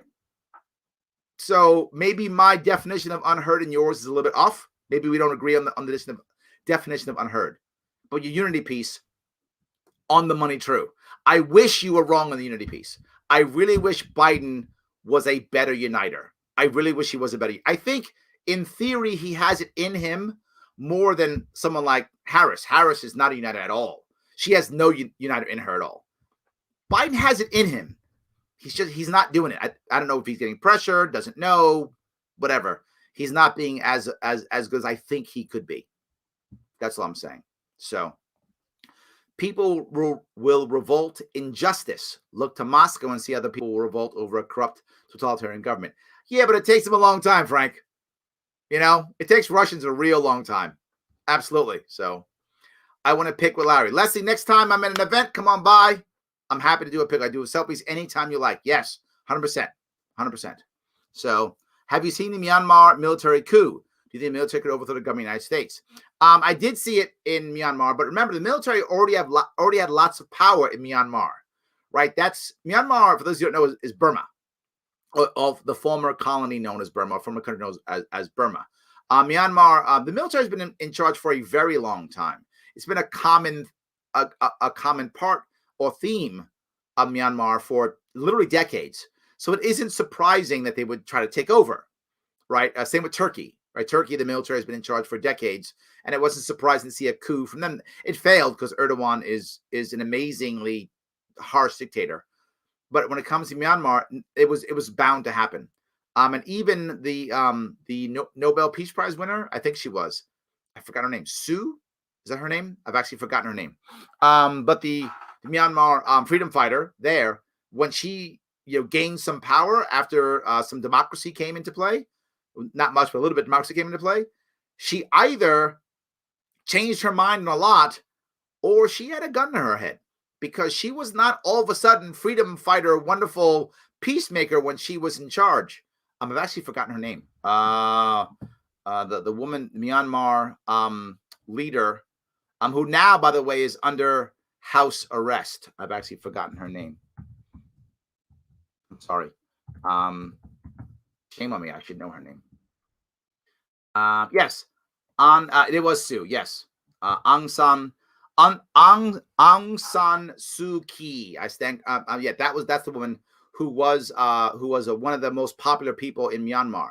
So I think the government basically had a gun to her head and said, just shut up and say nothing, because the Myanmar government, the military, has been horrible to the Muslim community. They have a Muslim community in the southeast part of the country, and they have been horrible to them. Southeast? No, sorry, southwest part of the country, and they have been horrible to the Muslim community, literally murdering them, forcing them out of place, burning villages down, all the horrible things you could imagine. And she sat back and did virtually nothing and just said, can we just do something over here? And now you have people fighting back and forth. The military said, oh, civil war, we'll take over again. So I'm not surprised by the military coup in Myanmar at all. That to me was coming. You could see that a decade ago. Ours? No, I don't see the military government taking over at all. And there's a lot of people who believe that Q is part of the military and the military industrial complex is going to take over. I don't buy any of it. I don't think any of it's true. I don't think the military is going to take over at all. I think if they were gonna, they would have already, right? They had 2 Marines literally in the White House. I mean, if it was going to happen, it would have happened already. I don't see it at all. I do not see a military takeover whatsoever. I don't see it happening. In fact, I think the idea of a military coup in America, I think, is virtually impossible in the way that we think of a military coup. In other words, that, tanks roll down DC and capture. And one of the reasons is our country is so broad and wide, and we have so many local. Let me give you an example. Look at a country like England or Japan or a country like that. London, their capital city, is the capital for everything.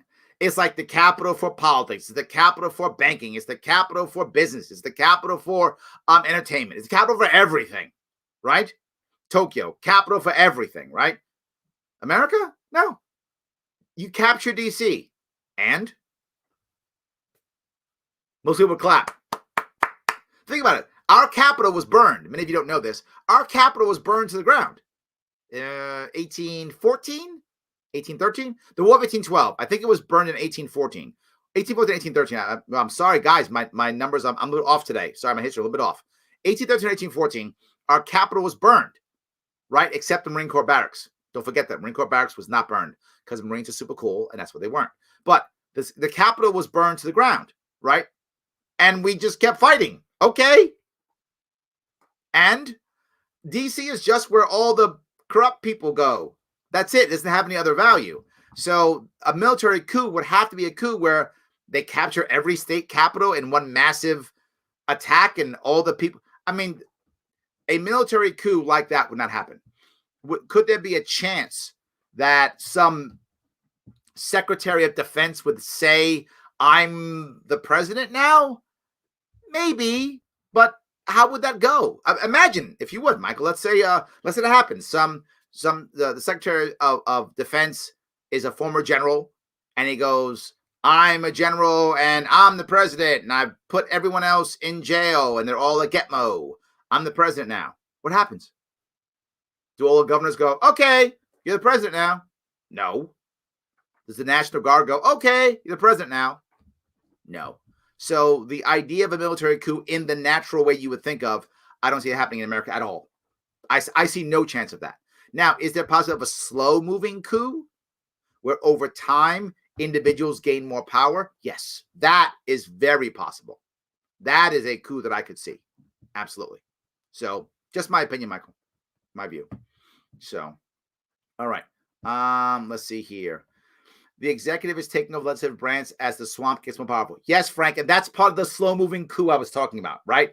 That way I see a coup, right? You could do that. Slow-moving over time, taking over more power like that. Yes, that totally could happen. 100%. Yes. Look, I know some of you are getting scared, right? I mean, because you're feeling worried. No worries. There is a way you can deal with some of your anxiety if you want to. And here's one way of doing that. Larry Sharpe, host of the Sharpe Way here. Look, are you dealing with some anxiety, some stress, maybe some pain from hustling during this tough time? If you think a CBD product might help you relieve some of that anxiety or pain, head on over to grownselection.com. Check them out. High quality, top rated, libertarian owned. Looking for creams, powders, oils, whatever is going to make your health better. Check them out. Make a purchase, put in Sharpe Way 20, get 20% off. They're our sponsor. Support us, support your health, grownselection.com. Yes, that guy's smart. Do that if you can. It'd be amazing. So I am sorry that I forgot that woman's name in Myanmar. I try my best to stay up on all these things. Sometimes I miss one here or there. I do apologize. So let me keep going if I can. All parties develop and execute plans. Pick your poison. That's true too. Yes. Also true. Yes. 100%. Michael, the military could, but then it would probably result in a civil war. I think that's kind of my point, which is why I don't think it would work. I think you're right, Dave. If some general said, I'm the president now, and that in theory could happen. Some general could say he's the president now and grab, and send a company of Marines in theory, to the White House, another company of Marines to the Capitol and capture all the people and, put them in Guantanamo Bay or something. I mean, it could happen. But I mean, what's going to happen when you take, just think about this. You take a squad, you take a company of Marines to move the White House. Who guards the White House? Other Marines and the Secret Service. So it would have to be somewhere where they all agreed to do it, some massive deal where they all agreed. And I guess it could happen, but it's a serious idea. Otherwise, they're literally fighting each other. You've just started a civil war, right? Same with the Capitol. Could it happen? Maybe. But then do all the other generals agree? What happens when they don't? There's a general of Fort Bragg. Does that general who runs Fort Bragg go, okay, you're the president? Or is it, you're the president? In fact, I'm taking the 82nd Airborne, and we're heading over to D.C. to take the Capitol back. Civil war. I think you're right, Dave. It would have to be such a over time, slow moving coup. I think that could work. That's about it. So, all three branches are not functioning under a constitutional process. On the money, Jimmy. I wish you were wrong. You were 100% correct. Yes. Willing to bet the majority of MAGA subscribe to Larry's 80-20 rule with libertarians. To be honest, I think abortion, open borders, and maybe drug legalization are the only major barriers. Those are barriers, though, Jack. I think you're right. They are barriers. I have found that many people who are conservatives, those three are sometimes, they're single issues, right? They just go, oh, you're pro-choice? Nope, done. Oh, your borders? Nope, done. Oh, you want to legalize drugs? No. I think there are many who are that way. But I think you're right. Most aren't. I think most are not that way. But there are some who are. Single issue. But here's the issue. I'll go back to the idea that I brought up earlier with David, is that they want to be heard, right? I'm actually not an open borders libertarian. And libertarians get mad at me all the time. How can you not be open borders? Oh, my God, don't you know? And I go, I'm not an open borders libertarian. I have an actual plan to do what I think is correct, which can both have very vibrant and a lot of open immigration, and in addition to control our borders and still have border security. I think you can do both, and my plan is for both. Many people who are against open borders go, all right, fine, I'll deal with that. To your point, that's good enough for them. And many people who are open borders, not all libertarians, but those who are, go, yeah, okay, I can handle that. There are some libertarians who are like, no, all open borders or nothing. And some conservatives like, no, close the borders, build a wall or nothing. You're right. Those people we're probably not going to get in our world here. We're probably not. But I hope they'll still at least watch at least. I think abortion too. I'm someone who says I want less abortions without having government force it. And I have a plan for that too. So I'm always trying to make things work on both cases, right? Drug legalization. I literally say, first step, cannabis. Regulate like onions. And there are some people who are like, no, not even cannabis, to your point. Nope. And some libertarians who are like, no, legalize it all. I'm sorry, decriminalize it all or nothing. So I do think it's a point. And as I always say, I'm open to everyone. If you're an unhappy Democrat, I'm happy to talk to you. You're an unhappy Republican, I'm happy to talk to you. Either way, I'm happy to. So I'm in, Jack. I hope they're going to come with me. So yes. So, all right. 330 million Americans. Yes, I know you meant that, Caleb. I hope I was clear on what I thought about that. Maybe it wasn't that clear. So, but yes, I did understand that. Yes. All right. Let me see if I can keep going down here. Are we chasing down all the fraud from the CARES Act? If we had followed my concept, there wouldn't be much fraud at all, because you shouldn't have a plan that the government decides who gets what, how, with putting up stuff. No, it's just, is this about stimulus, or is this about something else? If it's actually stimulus, Just give the money. It sucks. Just give it. If it's not, instead, we're about debt. Debt is far more important than spending. If we can deal with people's debt, they'll spend. Debt's a bigger issue. My entire plan was about that issue right there. Absolutely. So, excuse me. 2 weeks into Biden's term, Myanmar sees military takeover. Real question, when will Taiwan fall to the CCP? This is another interesting piece. Do you think that Myanmar's coup was specific to Biden? Not sure if I can see that one. Do you think Trump was anti-military coup in Myanmar? I'm trying to think if he mentioned anything about it at all. I think Trump was completely quiet on Myanmar, period. He didn't say much that I remember, at least. I mean, if he did, it was specific that I missed. I don't remember Trump having any real policy on Myanmar. They've been crushing their Muslim population for years. I mean, at least a decade, I think, if not more. For years, they've been crushing the Muslim population. I mean, literally just murdering them. I mean, just being terrible with them. And I don't think he said much at all. Did Obama? I don't remember America having a big policy towards Myanmar at all. Maybe there was one. I don't remember one. If you remember one, I'd love to hear it if there was one. I think Biden would have ignored it, and I think so would Trump. I think they'll both just ignore it and go, yeah, those guys over there. I think they're going to ignore them either way. I don't see us invading Myanmar or even doing anything to them at all. I think we'll just ignore them. That's what I think we'll do, but we'll see.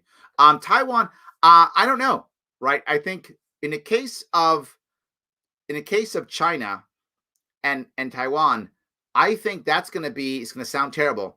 I think that's going to be a Italy, Germany, England, France conversation about Czechoslovakia circa 1938, meaning they're going to kind of negotiate that away somehow. My gut tells me they negotiate that away.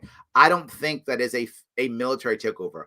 I think it's a diplomatic takeover, like Hong Kong, right? Hong Kong was a diplomatic takeover. I think that's what it'll be. I don't see them literally landing on the beaches of Taiwan. I don't see it. I could be wrong. But if they do actually land on the beaches of Taiwan, we're in trouble, because that will be where the Chinese will begin to build their amphibious and naval prowess.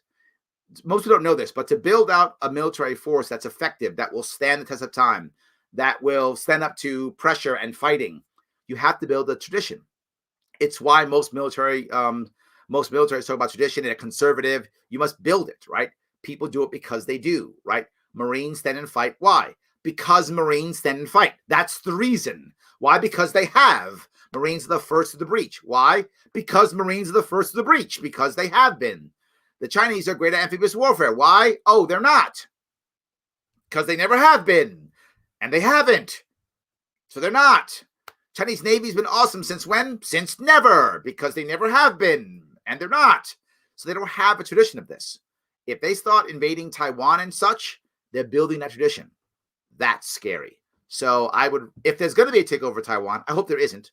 But if there is, I'd rather it be diplomatic and not military. You don't want the Chinese to build a tradition of anything other than being a very big land army. That's their tradition right now. Lots of people in an army. That's the tradition. And the tradition is just bravery in army. Keep that. That one we're okay with. They're far away from us. Keep that one. So, yes. So if I can keep going. Let's see here. I don't like the idea of being forced. The mandate is no bueno. Agreed. 100%. Agreed. Yes.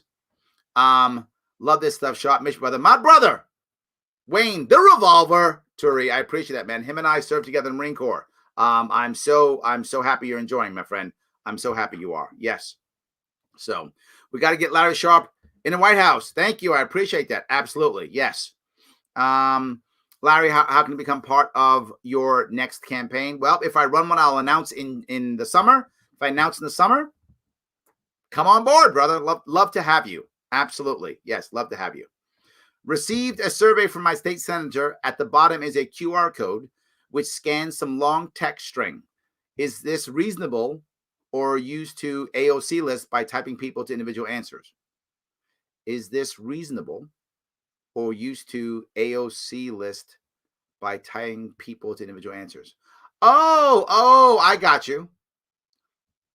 I actually don't know. That is a very good question.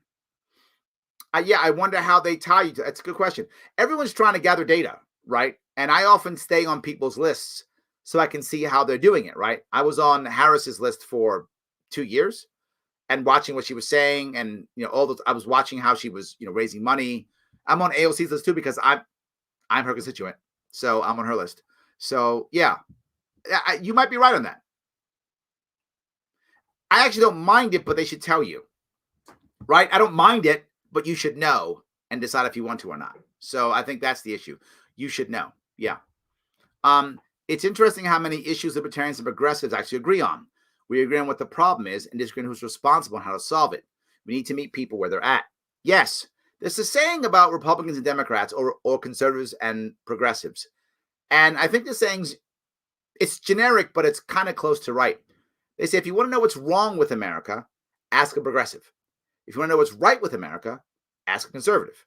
And that's usually true. You ask a conservative what's right, and they'll tell you this, and they're usually correct. The problem is then, of course, it goes back to the same thing. No ideas. Why? Why bother fixing it? America's great. Look at a progressive, they'll tell you it's wrong because this, and this. And they're usually correct. These are the problems with America. But their problem is, to your point, the way to fix it clearly is more government, more control, and violence. That's the problem, right? So they're often right on what's wrong, but how to get there, they're often wrong. And the right is right on what's right, but really want to fix things. And that's a problem too. So in any case, I hope that was clear. Thank you for that. So let's see. I was never uninsured when I was self-employed, stayed at home, single mother. Then government restrictions raised my health insurance. Yes, I know the feeling, by 300%. I just had my health insurance canceled last month. I'm so frustrated. Yes, Obamacare was not good to small businesses at all. It was not. It screwed me over tremendously. Yes, it was not good for me at all. I was not a fan. But again, I have to ask, what was the response? What was the answer? There was none. Or at least not one that was communicated well. It just wasn't. Yes. The rhetoric moved from orange man bad to white man bad. Sad, but Trump called this when he said, they're not after me, they're after you, and I'm just in the way. This is a thing, Sam, and I see it constantly. I see the idea, and if you've watched some of my shows when I have people from the left on, you can hear it in the way they talk when I ask, well, why do you think this is the case? And they will literally say things like, well, because a white man did blah, blah, blah. And I'm like, wow, like, that's okay to say. That's okay to say. Because a white man did it is okay to say. I mean, if I had said because a black man did it, I guess I could say it. But Sam, you better not say that. Don't say that, Sam. All right, so you can't say it, right? And again, I get the concept. The concept is, white men have been in charge forever. I get the emotion behind it and the righteousness of shaking your fist at the mean old white guy. I get that. It just doesn't work.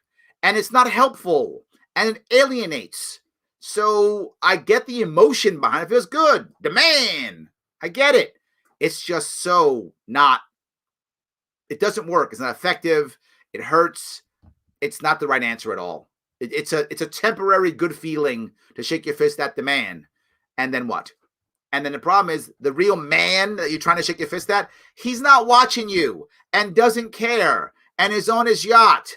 The guy you're actually shaking your fist at is the guy who's working next to you in the factory or in the marketing company or at Walmart. It's that guy right next to you you're really shaking your fist at.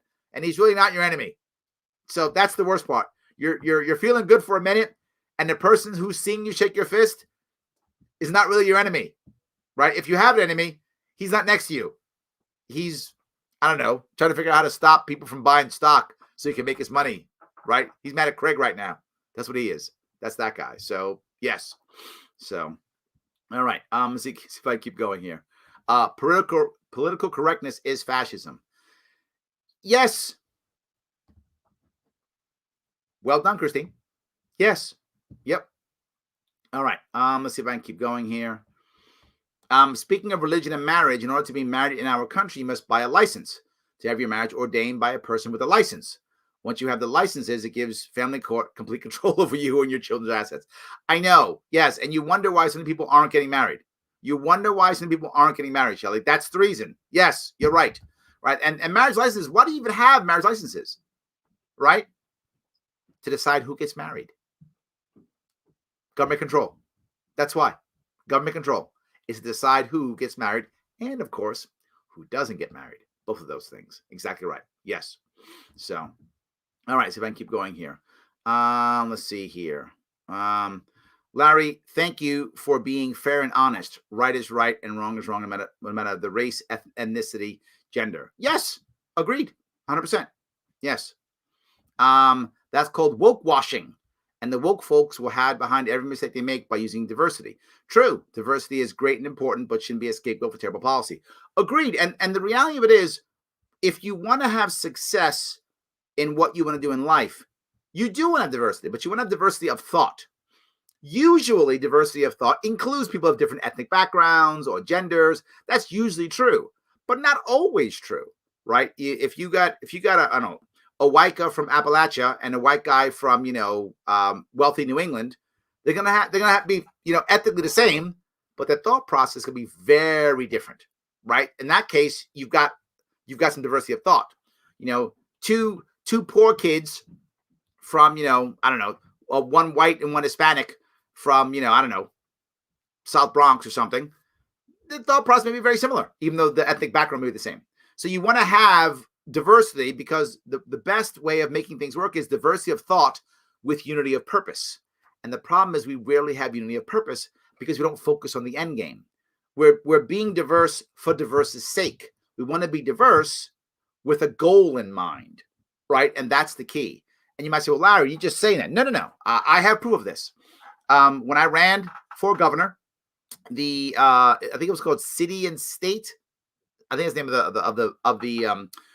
of the media outlet actually surveyed and looked at all of the gubernatorial teams, all of them. It's 5 total. And of all the 5 teams, my team was the most diverse. They said that, not me. Because that's they printed that. I didn't. They printed it. I had the most diverse team. And the funny part is, I had no quotas. We had one goal, and I tried to find the best people, and I had the most diverse team. In every way, look, you can, gender, ethnic, doesn't matter. I had the most diverse team. So if you do it right, you can get it. But again, without having quotas, without saying this guy, that guy. So then you can still do it. So anyway. All right. If I keep going. The biggest thing that the D's and R's accomplish is pandering to minorities without helping the smallest possible minority, which is the individual. Interesting point, Ken. I like that. What if we could talk about how protecting individual rights would do more good for everyone instead of breaking things down to minority groups? This is a very good point. And I think one of the reasons why we tend to fail at this, Kenneth, is because we talk about individual rights in a way that sounds selfish. And the example I'll give you, which is a common one, which is we talk about don't tread on me. You hear me often say, no, don't tread on anyone. I don't talk about my rights. I talk about everybody has rights, everybody's rights. I think if we spoke about it better, that it would come across better. I talk often about, the speech has to sound nice. The rhetoric has to sound good. And we often don't make it sound good, Ken. I think that's it. I think we fail to communicate in a way that sounds nice. And we wind up communicating in a way that sounds selfish. And then the people just don't want to hear it, right? Because it sounds selfish. Look at this guy, Kenneth, and his individual rights. He's selfish. Versus them going, no, Kenneth, he's a great guy. He cares about your rights too. He cares about everybody's rights. I've heard him say it more than once. And I think that it's in the way that many of us speak. But I think you're totally right. So, yes, thank you for that. All right. Let's see. What do you think of the GameStop, AMC, and Silver Shirt squeeze trading? I actually put a video out about that. If you guys care, head over to my Sharpe Way either Facebook page or YouTube, and you'll see I have a GameStop piece, and I also have a written piece on the website sharpeway.com. On the blog, there's a written piece there too about all of that. As I've said there, and I'll be brief about this. This is going to be illegal. It isn't yet, but it will be. There will be criminal charges. People who are innocent will go to jail because they're going to make it a crime. There's going to be some new rule or regulation that will be vaguely written to ensure that the wealthy and establishment people do not get charged, and that anyone who tries this again does get charged. And there will be sting operations that will just get people to do it so they can put them in jail and validate how bad this is and make this some kind of, this is a new trend of people trying to manipulate the market and blah, blah, blah. That's what's going to happen from this. I wish there was a better answer, but that's what's going to happen. The reality of it is what actually happened is the little guy was able to manipulate the market better than the big guys were. The establishment was. And we can't have that because the market is a casino and the house always wins. And if the house catches you counting cards, they throw you out of the house. That's how that works. You can't count cards. Now, if you know what you're doing in the casino, then it's like playing poker or playing blackjack, right? You have a good chance of victory. You could win, do the smart moves. You know the system. You have a chance at winning. Sometimes you're playing against others in the casino. Casinos will get cut, but you're playing against others in poker and such. If you don't know what you're doing, then the stock market's just slot machine or roulette. That's all it is. It's random. So if you don't know what you're doing, it is literally roulette or slot. If you know what you're doing, then it's either poker or blackjack. But in either case, if the house catches you counting cards, out. House must always win. That's how this game's played. So, and people think it's something else, but it isn't. So, all right. Let's see here. See if I can find this here. Why do you think so many Americans are against an America First agenda? I'll tell you why, Dominic. It's what I just talked to Kenneth about. It sounds selfish. That's the reason. It sounds selfish. You've got to say it in a way that sounds good. It feels like we're being mean and nasty. That's why. I know some people go, but Larry, it's so dumb, but it makes sense. And I get where you're coming from. Remember something. Politics is emotional. Just is. It's not logical. It's emotional. How do we feel about things? And when we're talking about things like, America first, the rest of them suck. That's what comes across. You hate the other. That's what comes across. So you have to find a way of making that land better. Otherwise, a lot of people are going to hate it. It's going to sound bad. Don't you care about the rest of the world? Don't you care about human beings? Clearly you don't, because you're America firster and you're a bad guy now. So I know that may sound simplistic. I think it's true. Dan Reel, the man. How are you, sir? Larry Sharpe found the perfect way to make politics, religion, and science the same unit at www.covidworship.com. We often quote from the book of Cuomo there. Well, there we go, guys. Check out covidworship.com and check out the man, Dan Reel. I was supporting your campaign 2016, brother. Thank you so much for what you do. So, all right, I'll keep going here. If we can pay tax to lower the temperature of the planet, I'd happy to pay tax to end COVID. It seems that wouldn't be as hard. Valid point. Valid point. Yeah. Look, taxes fix everything, Tom. Does you know that? If you have a problem, throw money at it. Magically, it begins to go away. Or if it doesn't, the problem is you didn't throw enough money at it. See? If you throw more money, then you're good. That's how that works. So, all right, let me keep going here. Let's see here. I don't know how big you're talking. Is that for me? How big we have to get? We got to get big. We got to get big. Got to have hundreds of people watching our show, not just thousands, lots more. Absolutely. Yes. Some guy's been sending me messages saying I'm secretly a liberal Democrat. I think there should be limits on campaign contributions. Is that all it takes? So if you just want that, now you're a liberal Democrat? All right, there we go. But I'm joking, but there is some reality to this.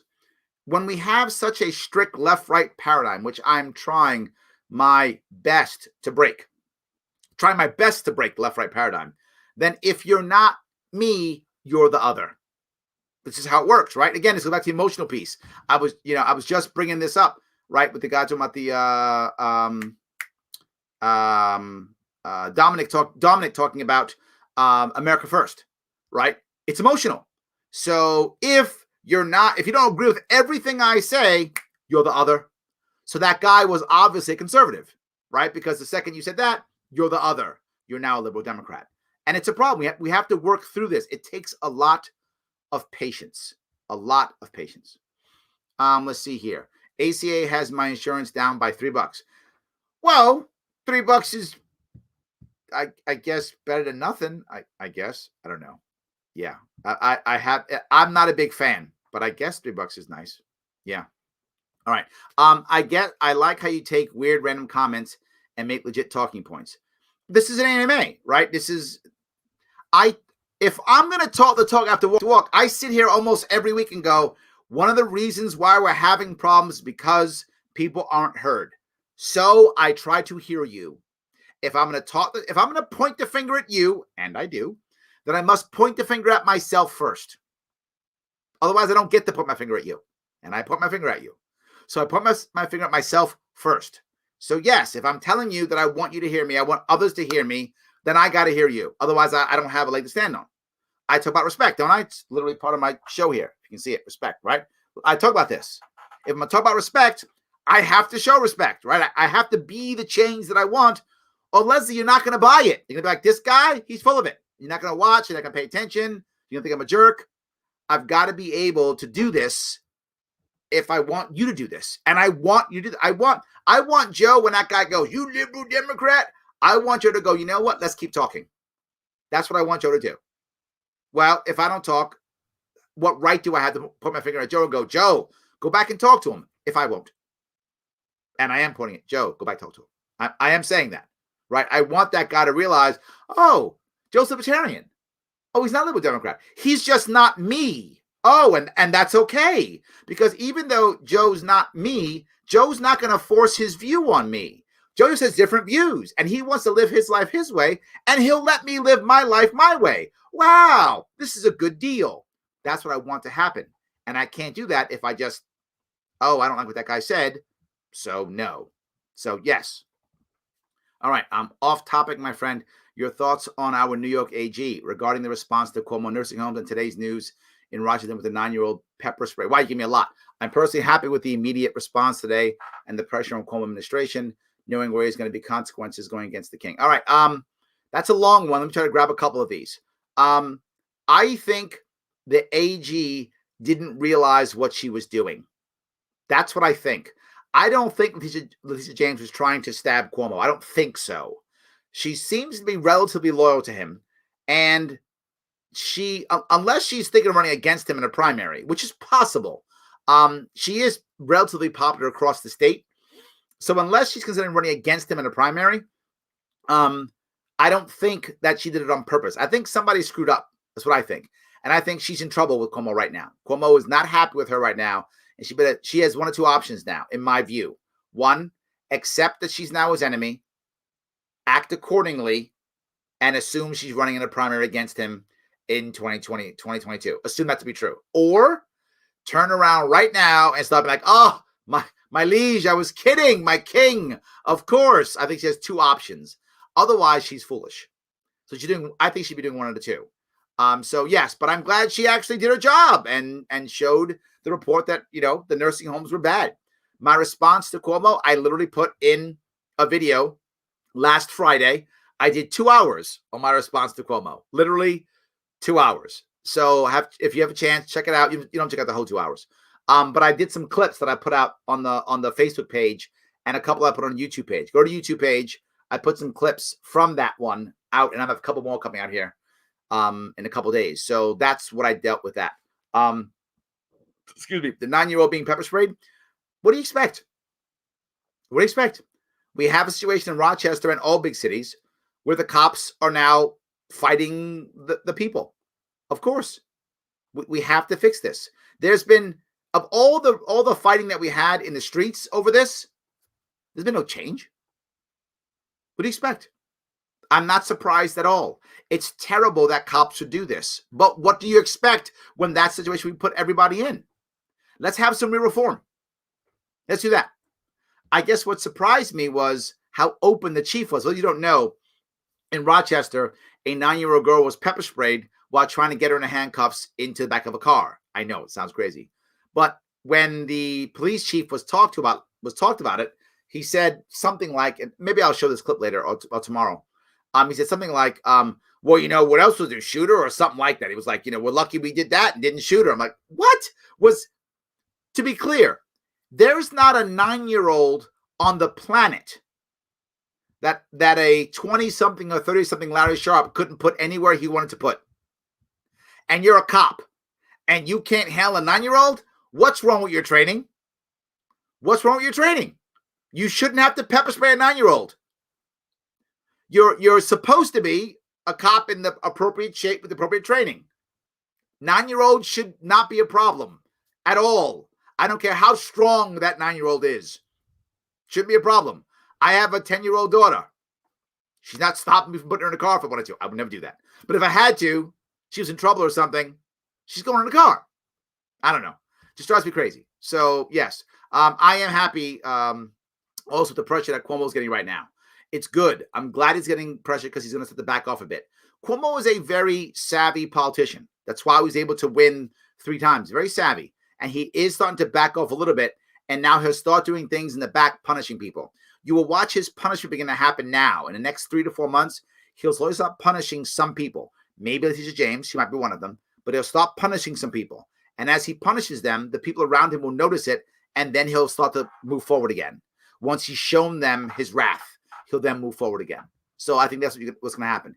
And the front line is going to back off. Behind the scenes, he's going to be a bit more aggressive. So, yes. All right. So if I can keep going here. Is politics a new religion? No. It's one of the oldest religions. Okay. I like that. It goes all the way back to the deity claims of ancient kings. Politics is always has been a religion. But we're supposed to be past this, Scott, right? We're supposed to be past this. We're supposed to be at a point where this doesn't happen anymore. That we're now, there's no more kings, right? And we don't do that anymore. We vote and all these things. And I'm disappointed that we hadn't realized what you're saying. It is still an ideology that keeps people together. Absolutely. So, all right. Let's see here. If I can keep going. See if I can do this. Yes, thank you. Here's the link to the GameStop article. It's already out there. My team, you guys are the best. I appreciate you. Thank you so much. And on both of those. So please go check that out if you want to. It's right there. I do appreciate that. Sonia didn't say anything, but hi. I'll take it as a hi. Good to see you. Haven't seen you in a long time. I hope you are and your lovely little girl are fine. I hope you're doing well. Surviving this COVID stuff. I hope you're doing well. So, all right. Let's see. Months ago, Larry had a guest talker about silver. Oh, yes, you remember him. Yes. And I bought some. There we go. I'm not sad about a silver short squeeze. Sam, making some money. See? Listen to people on this show. You make some cash. There we go. You make some cash. There we go. Don't tread on me or anyone for that matter. Yes, Jonathan, that's my point, right? It sounds a whole lot better when we say, don't tread on anybody. Nobody. No treading. Unless they want to be tread upon, in which case that's their own thing. All good. Yes. So, yeah. All right. If we say don't tread anyone, is that like all lives matter? Again, the issue is, are you saying it in a way that feels like you're diminishing their issues?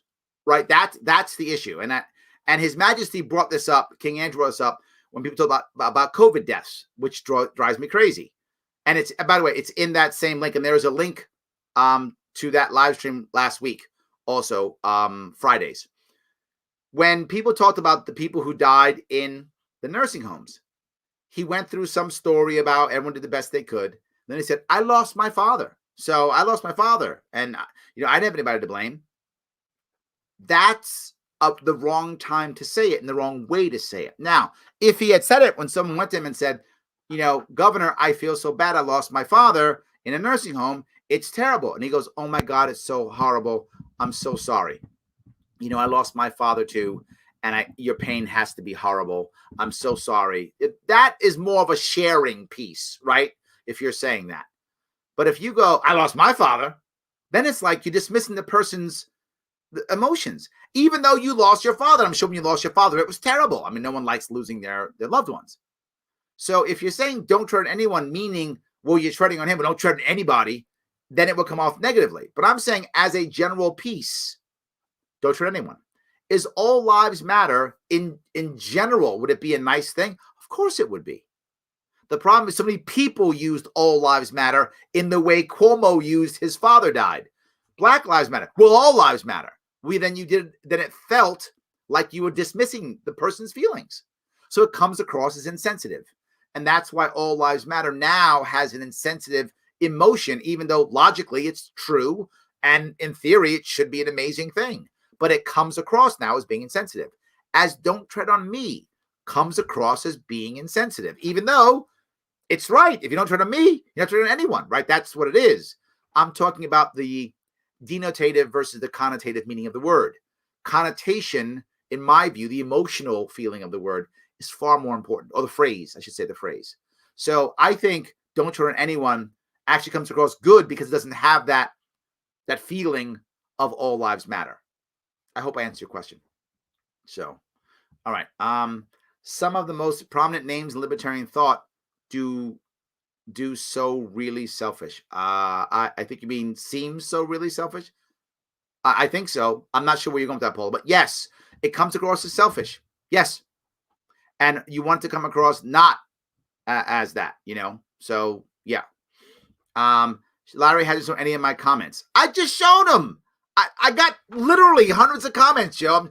I'm trying to grab them to the best of my ability. I am. I'm trying my best to do that. So now you busted my stones too. All right, fine. You all bust my stones tonight. Larry hasn't shown any of my comments. I guess I'll comment some of his links to get some love. All right, well, see, you got rewarded anyway. Yes, go to patreon.com/Sharpe Way. He's right. Yes. Thoughts on DC statehood. I have several thoughts on DC and Puerto Rico statehood. And my view is very different from what most people's view is. I believe that both of them should have a decision made right away. I think there should be a plebiscite in Puerto Rico and decide 3 choices. 1, independent. 2, territory, which I'm kind of against. I think maybe they shouldn't have a territory option. Or 3, state. So my view, territory, state or independent. Take a pick. One or the other. One or the other. Just say you're a state or you're not. And then do that and let the Puerto Ricans decide what they want. In my view, I think it's best for Puerto Rico to become a state for them. Not for us, for them. I think it's better for them to become a state. But I'm not Puerto Rican. I don't get to decide. That's my opinion. Puerto Ricans should decide for themselves whether they believe they should be a state or not. And then they should decide and move on. That's my view on Puerto Rico. DC. I think DC should also be a state. I think it should be a state. Why? Because it has a representation. So make it a state or link it to another state, period. Make it a city in Maryland. Make it a city in Delaware. Make it a city in Virginia. I don't care. Link it to a state or make it a state. It needs some representation. It doesn't have it and it's wrong. So either make them a state or link them to a state. I think it's the same thing. Have a plebiscite, right? And give the DC residents the option. Statehood, Virginia, Maryland, or assuming Maryland or Virginia want them. I'm assuming they would want them, but maybe they don't. Assuming the states want them, give them that option, but do something. Neither of them has representation, and it's just not fair to them, so it should. Now, I'm talking about what's fair and what's right. What do Republicans, Democrats care about? They care about 2 more senators. That's all they care about. The Democrats want this tomorrow because they're going to get 2 more senators, which will tip the Senate.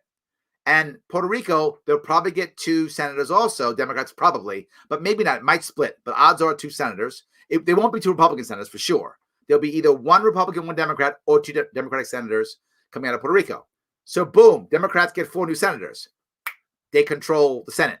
So that's why Democrats want this.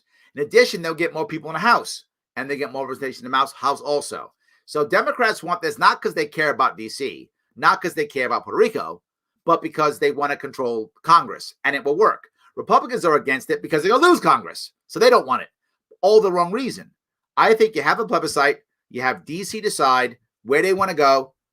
Do you want to go to Maryland? You want to go to Delaware? You want to be a state? Vote on it. Whatever you get, that's what we do. Go down that road. I think Puerto Rico, same thing. Do you want to be independent?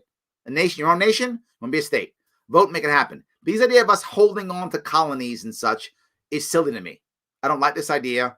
It's a bad idea. Just do it or not. I think Guam, same thing. Become part of Hawaii or become independent or something. Just these things don't make sense to me anymore. It's time to get rid of our empire. No more territories. You're part of us or you're not. Make a decision and move on.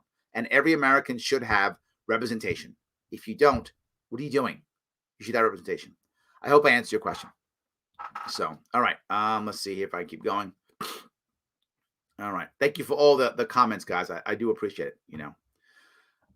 Do you think it's stupid to keep nonviolent prisoners for 6 figures a year? Stupid's a bad word. It's a bad word.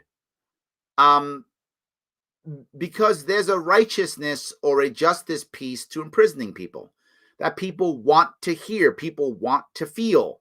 So there is a piece of that makes sense. If you get where I'm going with that, right?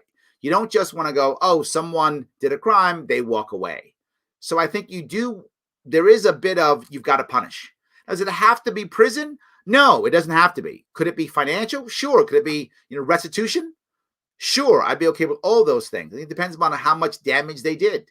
You could be a nonviolent prisoner, but you stole somebody's, house through mortgage fraud, and they were put on the street, for 5 years before they caught you and got their house back. That's not violent, but man, you caused massive damage. I mean, if you do that, and people do that, and you've caused massive amounts of damage. Imagine if you lost your home for 5 years. I mean, and all the money you put into it, gone. And your mortgage, gone. What if they take it and sell it, and they take all the money and leave? You've lost everything. That wasn't violent. That was through cybercrime. And Tommy's probably jumping up and down in the chair right now. That's cybercrime. Cybercrime is nonviolent. So I don't want to just say nonviolent. It depends upon the amount of damage you do. We should be looking at the idea of actual justice, which means punishment fitting the crime, and how do you have restitution, and how do you get that person back into the world so they don't do it again? So I guess as a general rule, probably not a good idea. But we have to find a better answer, right? What should be happening is we should be talking about the idea, and I brought this up before, treating prisons similar to recruitment companies, right? They get paid or paid bonuses based upon, low recidivism rates. Meaning if people get back into society and start, joining the tax base again, that's when the prison is rewarded in some way, shape, or form. Otherwise, the prison isn't rewarded. So its goal is to actually make people better, right? I want the goal to be not having prisoners, right? They shouldn't be rewarded for having prisoners. They'd be rewarded for getting them out and back into the world as best as possible. That's an entire restructure of the prison system. So I hope I answered your question. Nailing it as usual. Thank you, Chris. Larry, defending selfishness doesn't attract new people, as well as talking about empowering communities through decentralization. Yes, yes, and yes. Absolutely. Yes. Throw money at it or start a war. Aren't they kind of the same? I mean, they kind of are the same thing, aren't they? Once you start a war, you got to throw money at it. So kind of the same. Yes. Kind of the same. I think we're both the same part. Yes. All right. Okay. See if I can keep going here. That 2 hours was awesome too. Larry's head exploding. It kind of was. You guys know I really get that way with His Majesty. I really do. I get triggered. I do. I'm trying to not get triggered, but I so get triggered. I absolutely do. Yes. If DC can become a state, I want to take a small island off the coast and become a state and be the first libertarian run state. Sam, let's do it, brother. I'm in. That's a great idea. I'm in. Yes. I love that. So, if DC / Puerto Rico gains statehood would trigger secession in states, I don't think so. I mean, I know that was one of the reasons why we went through our last civil war, because we put slave states or non-slave states into the union, and it was a misbalance, and it triggered it. I don't think it's the same this time. I don't think so. Right now, the Democrats kind of already control it, so I don't think so. Right. So, yeah, I would. I don't think it would at all. DC is only the land seated. Oh, what's it from Maryland? I didn't know it was only. I thought it was also from Virginia. I thought it was both. Maybe I'm wrong. I thought DC was both Maryland and Virginia, but I could be wrong on that. Whichever. I was, even if it's Virginia, I would still give the people of DC a choice. Where do you want to go? Here or not? That's what I would do. Yes. Guam statehood. I wouldn't do Guam statehood. I don't think. I think Guam's too small, but maybe.